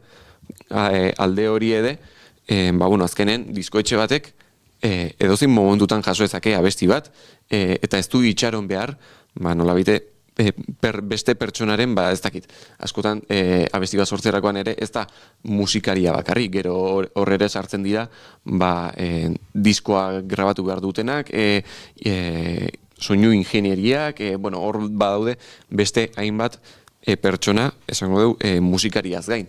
Eta kasu honetan, adimen artifiziala nola pertsona bakarra behar den, hainbat gauza esateko eta kitxo, horregatik ere errexago da. Gero baita, honekin lotuta, nik uste dut ere garrantzitsu dela, artistak ez dauka egorik. Artistak ez dizu esango, ez, nere abestiak egon behar du, ez dakiz postutan, ez dakiz... Eta nik berdet bost izarreko hotela bira hau egiten badut. Claro. Nik horrekin apizka nire burua ordenatzeko, nik, historikoki edo nire burura etortzen zaizkit, adibidez, Willy Foggen marrazki bizunetan musika mozedadesen azala. Denok bagenekin mozedadesen azala. Baina, gero zirkoetan juten ziren pertsonaje batzuk maskara jarri, eta errela joan gatzi abesti horiekin, beraz errespetatzen zala bai pertsonajea, baina bai denok jakin da mozedades atzean zegoela edo taldea. Etortzen zait burura beste punta, beste estremoa dala Makakoren ama, adibidez, Julie Andrews pelikula batzutan, Sonrisas y lágrimas edo My Fair Lady, beraz zela, abotsa gaztelaniaz, Teresa Maria uste dut izena zula. Eta, karo, inorketzekien bera zela. Deno, Julie Andrews jeno pelikula, egorik ez guztiz kontrakoa, eta hoi dala gutxi makako aitortuzun edo aipatuzun bere amaren rekordioa zen. Hemen esango nukela, asuntoa dela, ez da aipatzen hor dagoen atzean, edo potere handien hartzen da pertsonajeak edo hau Artxisekin, edo Albin eta ez dakit. Albinen jirak egon zirela, horrelako trajek eta horrelakorik bai, Artxisena ez dakit. Baina gaur egun ez dakit zein da horren errekorridoa, ez dakit ateratzen bagara internetetik, osaretatik, ez dut irudikatzen horrelako jira bat, horrelako ikuskizun bat, horrelako pertsonajekin. Claro, nik uste industriari oraintxe jirak bost. Gainera, Spotifyk ez du jiretatik dirua irabazten. Universalek zerbait irabaziko du, baina jirak sortzen ari denak beste batzuk dira. Eta hor dago espekulazio ikaragarria, ez? Sarreren prezioa igual izango da etxe bizitza baino gehiago igo den gauza bakarra azken 20 urteetan. Jasan gaitza da. 150-200 euroko sarrera merkeenak dituzten kontzertuak, ez? Hau, etzen duela 15 urte gertatzen. Hor, inflazio ikaragarri izan da. Lehengo jurik ere aipatu du la kasita, badoan irena, hor eta klasismoa, eta bestelako. Eta hor bazauden, adibidez, bideo batzuk agertu ziren, kontzertu horretako BIP zonan, sarrerek 500 euro balio zituztela, eta, denek zeudela sardinak latan bezala, estu, eta kontzertua ezin zutela gauzatu olakoak ere. Eduki sortzaien bat agertu da, eta atera nazazu hemendik, eta... Baina, kontzertuaz egin garatago, zein da kontua, oraintxe kontzertuak, ez zaizkiola inporta esaterako, Ruby Black, Spotifyko lehenengo zenbakian kokatu berri den, duela hilabete pare bat egonda lehenengo posizio horretan, artista sintetiko baten sortzailei. Hau da Ruby Black. Tuve el mundo entre los hombros y aún así seguí igual. Me vieron con los... Ostegunero single bat ateratzen du. Ostegunero single hori dago kolokatuta goran plataforma guztietan, bereziki Spotifyen. Dagoelako gainera, aparato empresarial bat atzean, Spotifyren arazo bakarra ez da aipatu izan dugunez, genozidari stop, eta horrelako mugimenduak eta boikotak egin zaizkionak, gainera ez da plataforma bakarra, gero boikot horiekin lotuta dagoena, eta hor gauz asko korapilatzen dira, ez da, baina Spotifyren arazoa da, artistekiko ze jarrera ematen ditun, zenbat ordaintzen duen, eta oraintxe, Spotifyren arazo nagusia da, berari artistak bost zaizkiola, Spotify enpresa bat, interes ekonomikoak dituena noski, eta interes ekonomiko horietan musika virtual honek ematen diola ikaragarrizko etekina. Ostegunero daukat hit bat, enago inorren menpe, nahi dudanean ateratzen dute, eta akordioak dira oso erresak. Gainera musika, ateratzen den musika ez da bainere zartzen, ze beti adimen artifizialak sortuko duna algoritmoak algoritmoko joeren arabera ere sortuko du. Beraz, beti izango da, nolabite, orain zer dago modan, adimen artifizialak saiatuko da, adimen artifiziala hori nolabite ilustratzen abesti horietan, ez? Osa, beti saiatuko da, azken gauza berri horietara eguneratzen. Gero, hemen sartzen da beste kontzeptu bat, eta da idol virtualen mundua. Dena da pixka ja surrealista. Artista virtual bat euki dezakezu, euki ditzakete jarraitzaile edo fandom virtualak, sare sozialetan perfilak izan, eta butek, robotek elikatu sare sozial hoien egoak. Dena da pixkate flipatua. Dena da Black Mirror. Nire hemen zalantza sortze zaidana da ze momentutan pasako garen adimen artifizialaren erabilera normalizatzera. Hau da, orain pixkanaka ari gara normalizatzen geroz eta gehiago, ez? Adimen artifizial generatiboa edo chat GPT erabiltzea edo horrelako zerbait, baina oraindik gaizki ikusia dago, ez? Edo adibidez, zure herriko festetako karteleiaketan jartzen du. Ez da onartuko adimena artifizialak egindako kartelik. Edo ez da zer hemendik kendu dute, ze adimen artifizialarekin sortutako tekstua zen. Egongo da momentu batean lehiaketa horien oinarrietatik saldi hori kendu egingo dela. Ze pentsatzen dut garai batean ere kartelen kasuan ere izango zela soilik eskuz margotutako kartelak onartzen dira. ez da onartuko ordenagailuz sortutako kartelik, eta gerora onartzen ziren. Edo, ez da onartuko Photoshoparen erabilera kartela sortzeko, eta orain Photoshoparekin egiten dira. Ja, niri erresistentzia sortzen dit, eta ez zait erabat gauza bera iruditzen, baina uste dut arrazoi duzula, gertatu litekeela. Nik uste dut gertatuko dena izango dela janariarekin eta arroparekin bezala, bukatuko dugula musika egiten eta jartzen gure diskoei eta gure musikari etiketa organikoa. Eta, baina, bai, badakit pixkat broma dirudiela, baina... Ultraprozesatuak? Hori da. Ekologikoa. Hau da, organikoa. Ez da animaliarik zauritu rodaje honetan, ez da inteligentzia artifizialak sortutako musika. Wow, eskuz egindakoa. Bai, organic music. Artisaua, bai. Paradigma aldaketa bat da, eta ez dakit ignorante utxagarela goindik.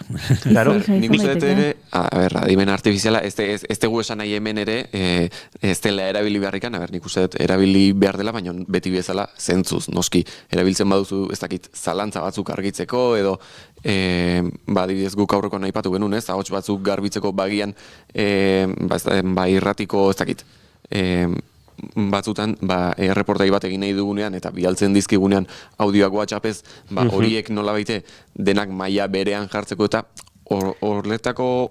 Horri adimen artifiziala deitzen diogu, baina berez izango zen teknologi informatikoa gaitasun handiagoa duena. Eta horri adimen artifiziala deitu diogu.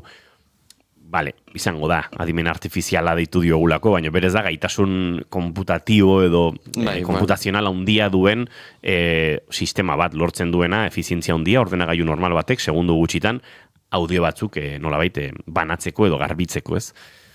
Hortik sorkuntza prozesutara pasatzen garenean, nik, gero hau da norberaren musika gustuen araberako zerbait ere, nik entzun izan dut musika desente nahiko sintetiko, nahiko azaleko iruditu izan zaidana, eta milaka jarraitzaile dituena. Eta aldiz nik faltan bota izan dut egia musikan, ez?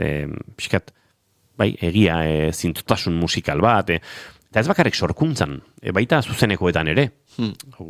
Beste ez tabia belitzateke ez, baina, hasi zen, Euskal Herrian esango nuke, igual Ken Zazpi, disparatzen koro batzuk, eta biolin batzuk eta sintetizagailu batzuk, eta orain kontrakoa da arraroa. Ez egotea talde batean, ez egotea sekuentziarik disparatuta, ez egotea informaziorik disparatuta, eta hori zen mugatara joan eman dezakegu. Badaude artista batzuk, kontzertu batean entzuten dugunaren 80% gezurra, markatu, disparatua dena. Ez dena zuzeneko musika. Eta izanak eman nitzake inongo arazorik gabe, baina, uste dut ez dela nire helburu oraintxe inor kritikatzea. Baina hau, asko gertatzen da. Eta zer resistentzia mota eduki zuen horrek lehenengo aldiz hasi zenean hau ohitura bilakatzen? Uste dut hasieran etzela ezagutzen. Ken Zazpik zerbait ondo egin baldin bazuen, eta hau, badirudi kritikat izango dela, bada akaso. Da, gauz asko egin zituela, berdi ondo egon zitezkenak, baina inork etzekienak. Ken Zazpik abesti asko erabili zituen cover zirenak, beste norbaiten kantu zirenak, badago bideo bat hor YouTubeen bueltaka, bestean kantuak eta bar. Eta horietako batzuk, badira antzeko egiak jatorrizkoenak eta ez daude inun onartuta, eta hor norbaitek plagioa dagoela eztabaida lezake edo ez dakit. Baina batzuden kantu batzuk diskoetan beraiek esaten zutenak, hau ez dakit, The Curen abesti ontan oinarretuta dago, eta goiti bera berdina euskeraz kantatuta, eta ez zuten kontzertuetan horri azpimarra berezirik egiten, igual inoiz izango zuten, ez dakit. Eta hortze goen, ez? Ken Zazpik baino lehenago, Eganek hori egin zuen, Akelarrek hori egin zuen, talde askok egin zuten hori. Kortatuk berak ere, ez? Kantu bat atera, eta nola ez dagoen musika ezagutzarako, gaur egun daukagun uniberso zabal hori, norbaite jakingo zuen, nik badut disko bat txati, abesti hau hori da, ez? Niri gertatu zitzaidan, ilargia entzun nuenean, Bryan Adamsen Here I Am kantua etorri zitzaidala burura, eta jarri nuenean, hemen badaude konpas batzuk, goitibera berdinak direnak.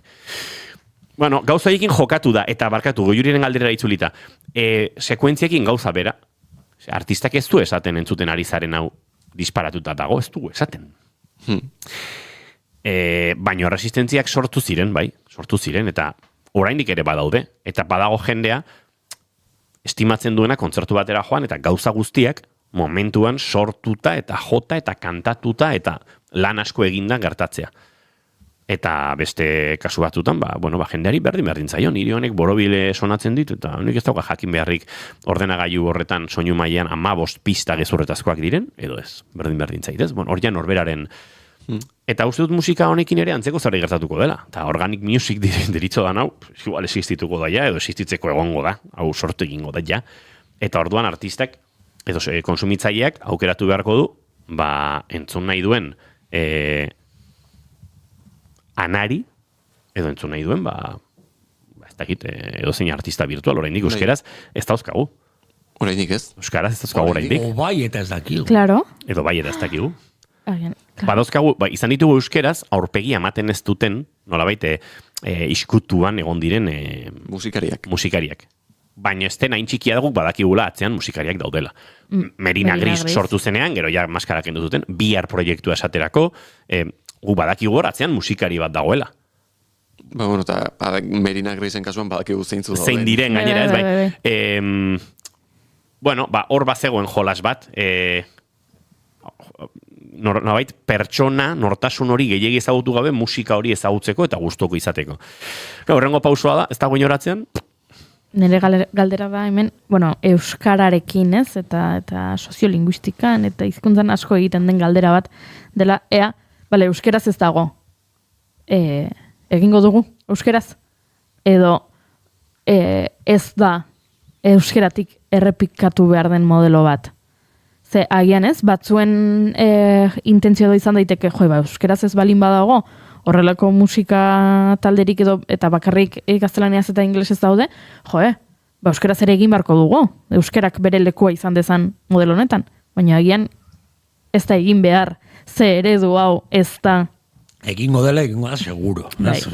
Baina orainik ez. Behar edo ez da igual beste, ez da sakona igual. Hori da, ez.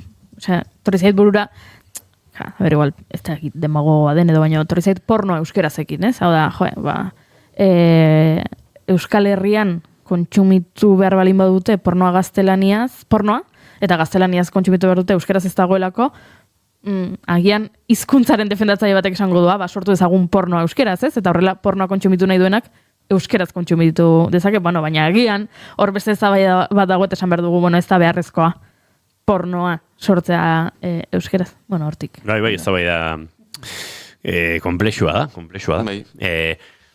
Hori gertatzen ari zaigu, ez?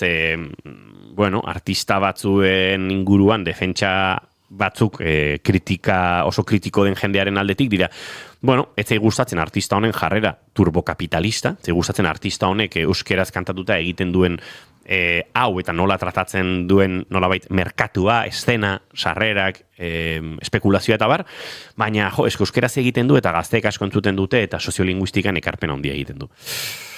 Ja, ez dakit. Nik uste dute bai, denborarekin adimen artifizialaren asuntoa jongo gara pixka bat como sakabanatzen, ez? Esan ez, sorkuntza prozesu batean erabiltzen baduzu ideiak sortzeko ez dakizer, beste bat izan daiteke, txukuntzeko edo orrasteko bukaerako produkturen bat, beste bat, erabat, 100% sortutako hortik.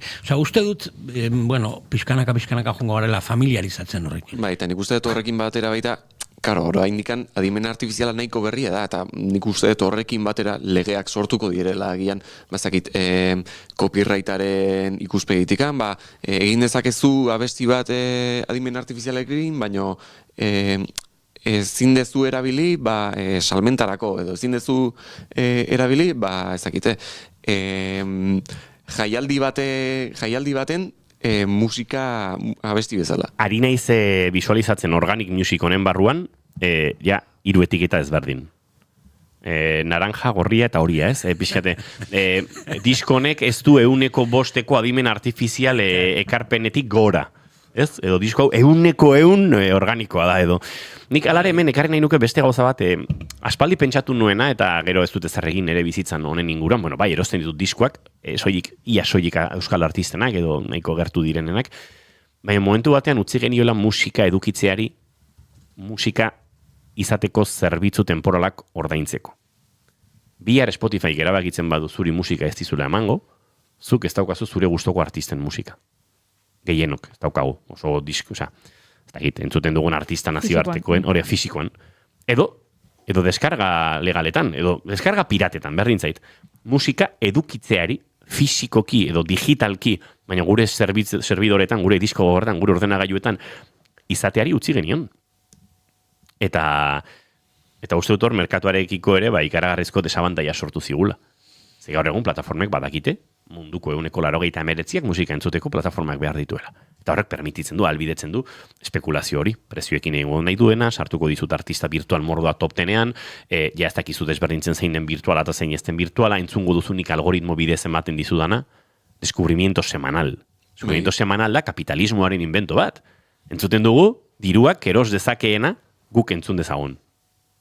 Eta hor uste dut, momentu batean, galdu genuela borroka bat, eta gaur oso berandu dela borroka hori buelta emateko, baina, oraindik ere jendeak diskoak erosten dituzuenez, igual zuen kotxetan oso sentimo gutxitan disko irakurgailu bat, CD irakurgailu bat jartzea badago, horatzen dut hau behin Iker Gurrutxaga kontatzen zidala, Iker Gurrutxaga lankideak, eta esanen, ja, egia da. Nik oraintxe, bigarren eskuko kotxe bat erosi nuen, eta badauka CD irakurgailua, eta horrek albidetzen dizu, zure gertuko artisten CD-ak irakurtzea, bestela aukerarik ez dagoelako biniloaren munduarekin gertatzen ari zaigun hau. Etxean ari gara biniloak izaten. Da soilik postureoa, da guayismoa, badauka hortik, esklusibitatetik eta gauza batzutatik. Nik neukon hartzen dut, binilo zalena izen honetan, badagoela zerbait, ez dakite, intangiblea, baina badago puntu bat erresistentziatik. Nik nire etxean entzun dezaket erosiduan diskoan gaur eta bizitza guztian. Plataformekin inongo harremanik izan gabe ez. Eta uste dut hor badagoela ondare txiki bat sortzeko aukera. Zuk zure diskoak erosten dituzunean, hori inbertsio badago, zure musika zaletasunean, zure askatasun musikalean, zure diskoak goitik bera entzuteko gaitasunean eta beharrean, normalan horrela entzungo dituzulako. Eta uste dut hor badagoela ere erresistentzia espazio bat.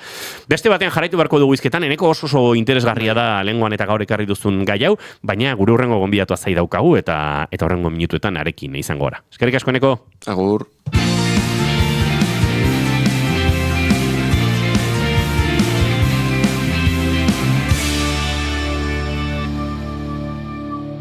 Bigarrenak ez direlako beti okerragoak, bigarren kafea.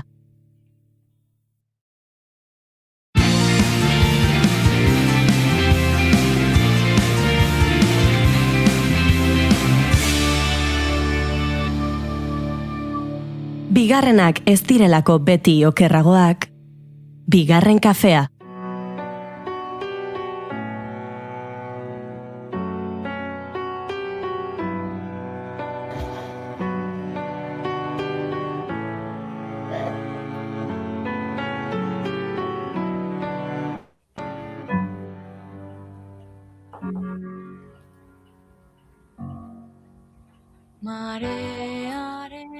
Ze forma hartzen du haizeak, begira ez gaudenean? Nola konektatzen dira utxuneak? Zer da utxune bat? Bada, galdera horien erantzuna topatzeko leku bat. Burdina, harria eta belarra nahasten diren leku bat. Hiritik gertu, hiriko presatik iesi. Naturaren eta materiaren arteko etengabeko elkarrizketa eskaintzen digun leku bat. Leku hori itxi da leku da. Irratsaio honetan, han maitatu den txokoa. Bertan ospatu baikenuen 1000. saioa.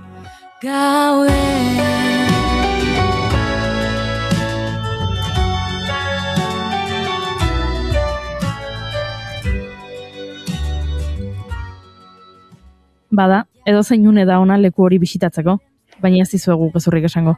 Distira berezia hartzen du udaran, eta horregatik programazio paregabe antolatzen dute urtero, ekainaren 20tik hasita. Udako solstizioa, aire zabaleko zinema, ongizate eta meditazio saioak, kontzertuak. Elkarlotu gintuen. Eta egitaragoa aletzeko Nausika Sánchez museoko ikerketa eta hezkuntzako arduraduna gonbidatu dugu gurera. Egun on, Nausika? Egun on. Bueno, dena prest aldago udarako programazio zoragarri honetarako egin beharreko deiak eginda, emailak bidalita eta guztia antolatuta? Bai, hortan gabiltza eta gustatu zaitentzutea esaten zenutena, ze hemen ikusiko duguna bai da egiazkoa eta horrela egia eta materiarekin hasiko gara uda ospatzen, solstizioa ospatzen.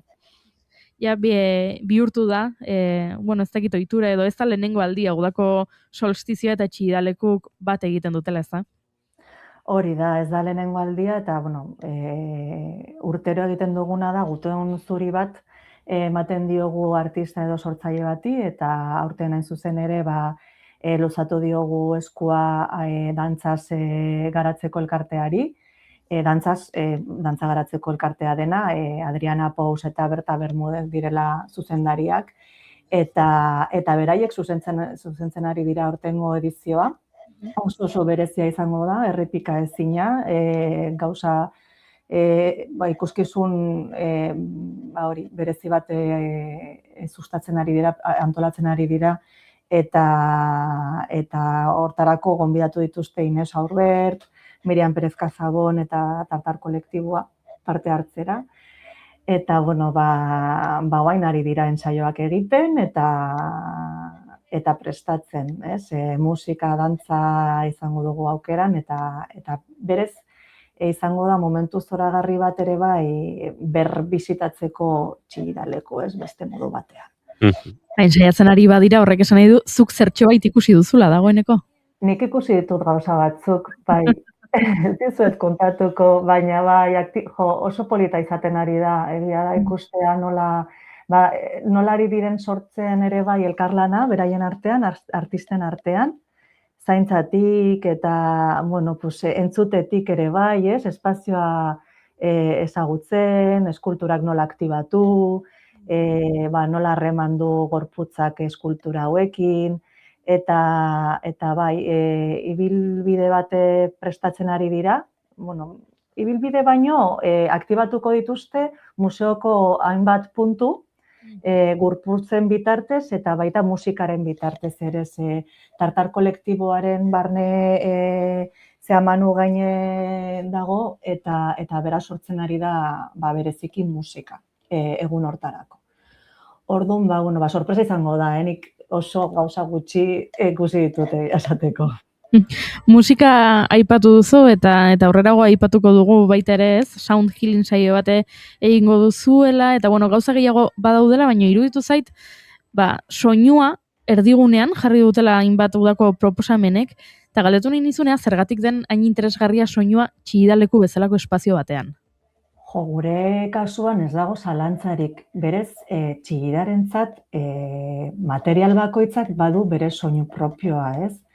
Eta bai harriak, bai altzairua, egurra, labastroa, bakoitzak dauka soinu bat, eta berak egiten duena materialarekin dela, azkenean metafora, ez? Edo materializatzea soinu horiek, ez?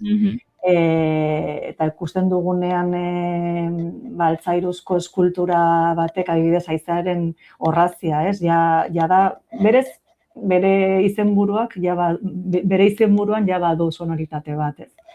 Orduan guretzako oso importantea da, eta ere bai, txigida musikazalea zan. Eta beti bere estudioan beti zegoen musika entzuten, orduan jartzea musika txigidalekun guretzako naturala da, ez, erabat. Begira, ari horretatik tiraka, banuen galdera bat prest egin nahi nizuna, eta zen, ea zenbateraino dagoen Eduardo Txigidaren pentsamendua presente jarduera hauek diseinatzerakoan?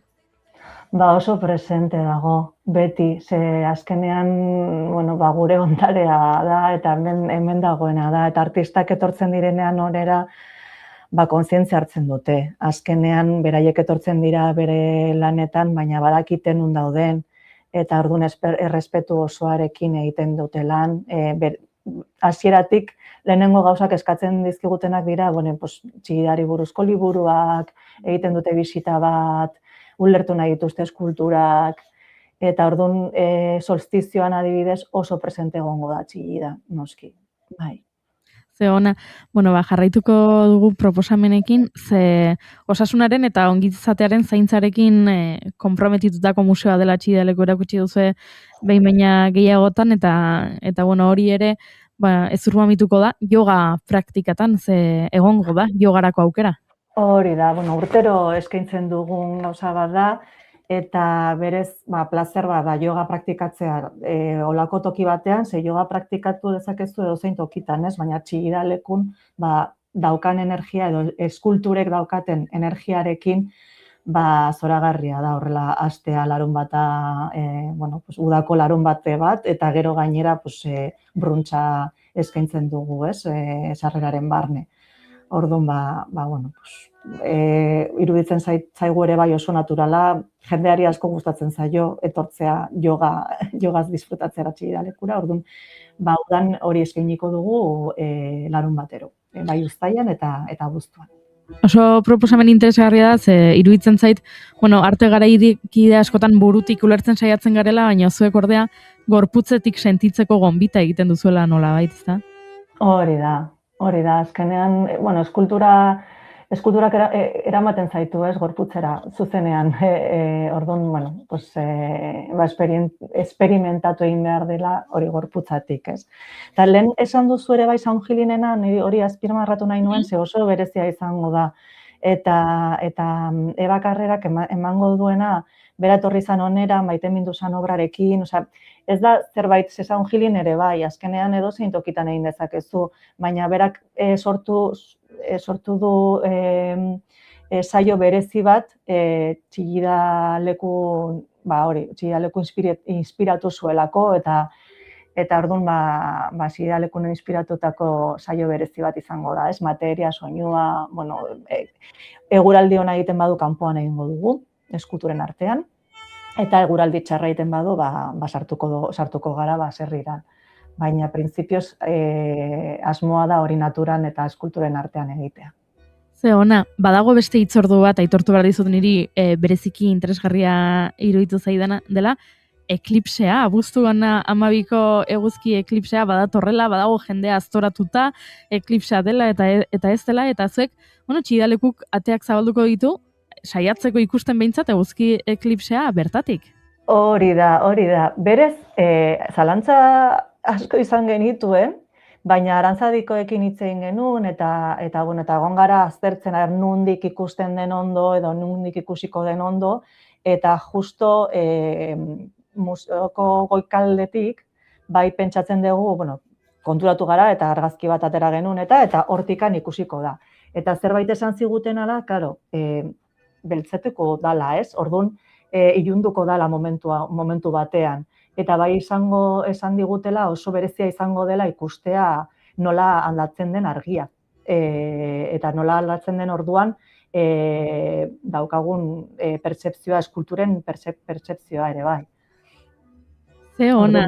Bai, ea ikus daiteken ere bai, ze hori ez dago gure esku.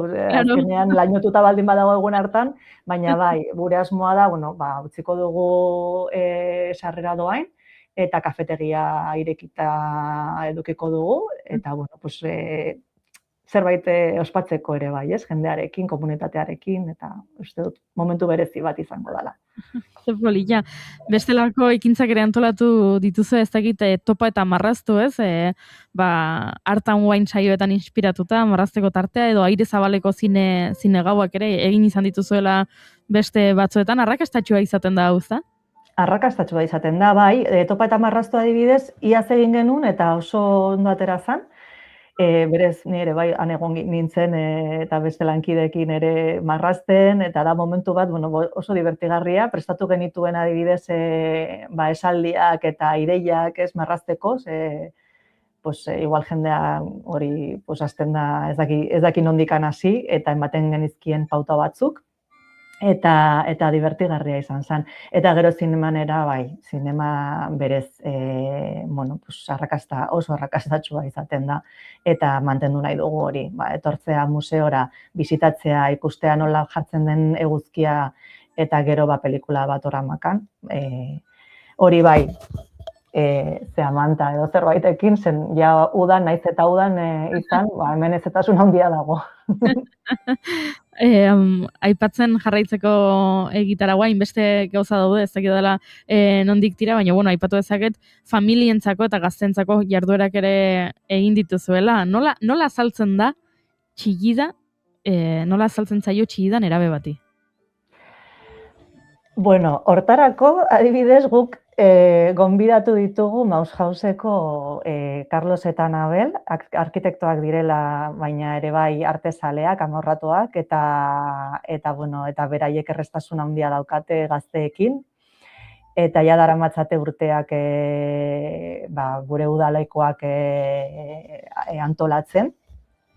Eta berez modu divertigarri batean eta espazioa ematen ere bai, beraien sorkuntzarako normalean etortzen den jendea etortzen da, ere bai prest marrazteko, egoteko naturan, eskulturekin, egiten dituzte hainbat tailerra, sormena lantzeko. Eta espazio seguru bat da, elkar ezagutzeko ere bai, lagunak egiteko. Orduan, horrela, eta uste dute polita dela, naturan egoteko eta aire librean egoteko, eta ez itxita horre espazio, hainbat hilabete egon diraia ikastetxean, horre dela barruan, guk hemen eskaintzen diegu ere bai aire librean egotea eta tailerrak egitea. Bueno, amaitzen joan behar gara nausika, esango diogu entzuleari egitarau oso aztertzeko, txidalekuko webgunean topa dezakela informazio gehiago, baina egin nahi dizkizut azkeneko bi galdera, eta lehenengoa da, zuk Eduardo Txillida eskolaren 3. edizioan aipatu zenuen, naiz eta Txillida ezaguna izan, berrirakurketak egiteko, eta beste diziplina batzuetatik begirada berriak botatzeko aukerak daudela. Udarako programazio hau bada aukera berri hoien emaitza? Bai, bada. Beti daude irakurketa berriak, ze gure begiak ez dira beti berdin. Eta egunero aldatzen dugu gure begirada. Eta Txillidarekin hori gertatzen da ere bai. Eta guk mantendu nahi dugu Txillida garaikidea izaten ere bai, ez. Ze ona, eta azkeneko galdera orain bai, badago Txillidaren esaldi edo obraren bat uda honetako programazioa ulertzeko giltza izan daitekeena? Oso zaila da hori erantzutea, baina esango nuke, argiaren bila adibidez, ez? Ari gara denak argia bilatzen, ez? Eta aber ematen digun eskultura horrek ere bai ematen digun, edo erakusten digun bidea, ez? Ze ona, eskerrik asko Nausika Sánchez, guk adi jarraituko dugu udako programazio hau, ziur elkar ikusteko aukera izango dugula hitzorduren batean, ez dakit margotzen yoga egiten zineman edo kontzerturen batean, baina egongo gara ziur, eta eskerrik asko gurekin kafetxo bat hartzeko tarte hartu izanagatik. Mila esker zuei gonbidatzeagatik, plazer bat izan da. Laizter arte.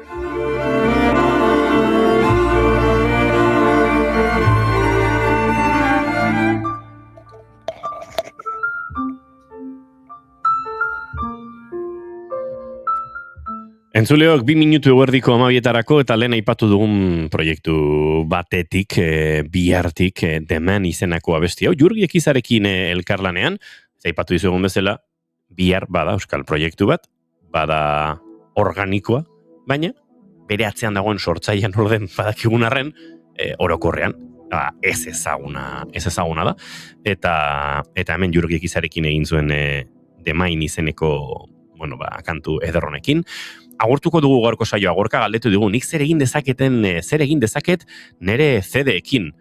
Gorka, errexena, etxerako CD reproduktore bat erosi, eta gozatu zure diskoak, plataformetako streaming kalidad askoz gehiago daukate CD horiek, eta gainera, CD jartzen duzun bezalaxe, liburuska gozatu, ez dakit, badagor magia txiki bat CD horietan, eta etorreko zaizu burura, CD hau ez dakit non erosi nuen, edo auta beste, eta ederra da. Mai Gorostiaga Pozo, plazer bat izan da, datorren aster arte. Plazer bat, beti bezala. Goiuri Zeizarandia, bihar arte. Agur. Eta entzuleok bihar plazer baduzu, goizeko 10:05 hementsi izango gara nerurte, betetze eguna izango da, beraz, opariak bilaldu nahi badituzue, Rondia kalea 15, 20.000 Tolosa. Jarri bigarren kafea eta iritsiko dira. Zaindu asko, informazioaren txanda segituan hemen. Naiz irratien. Arrubearrak otxoa daka.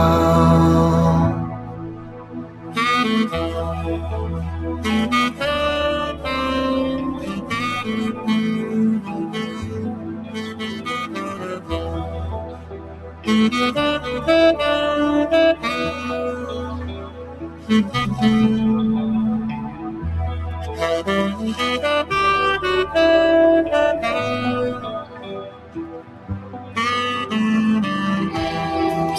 parce qu'il a décidé de partir. Gouratik, c'est parce qu'il a décidé de partir.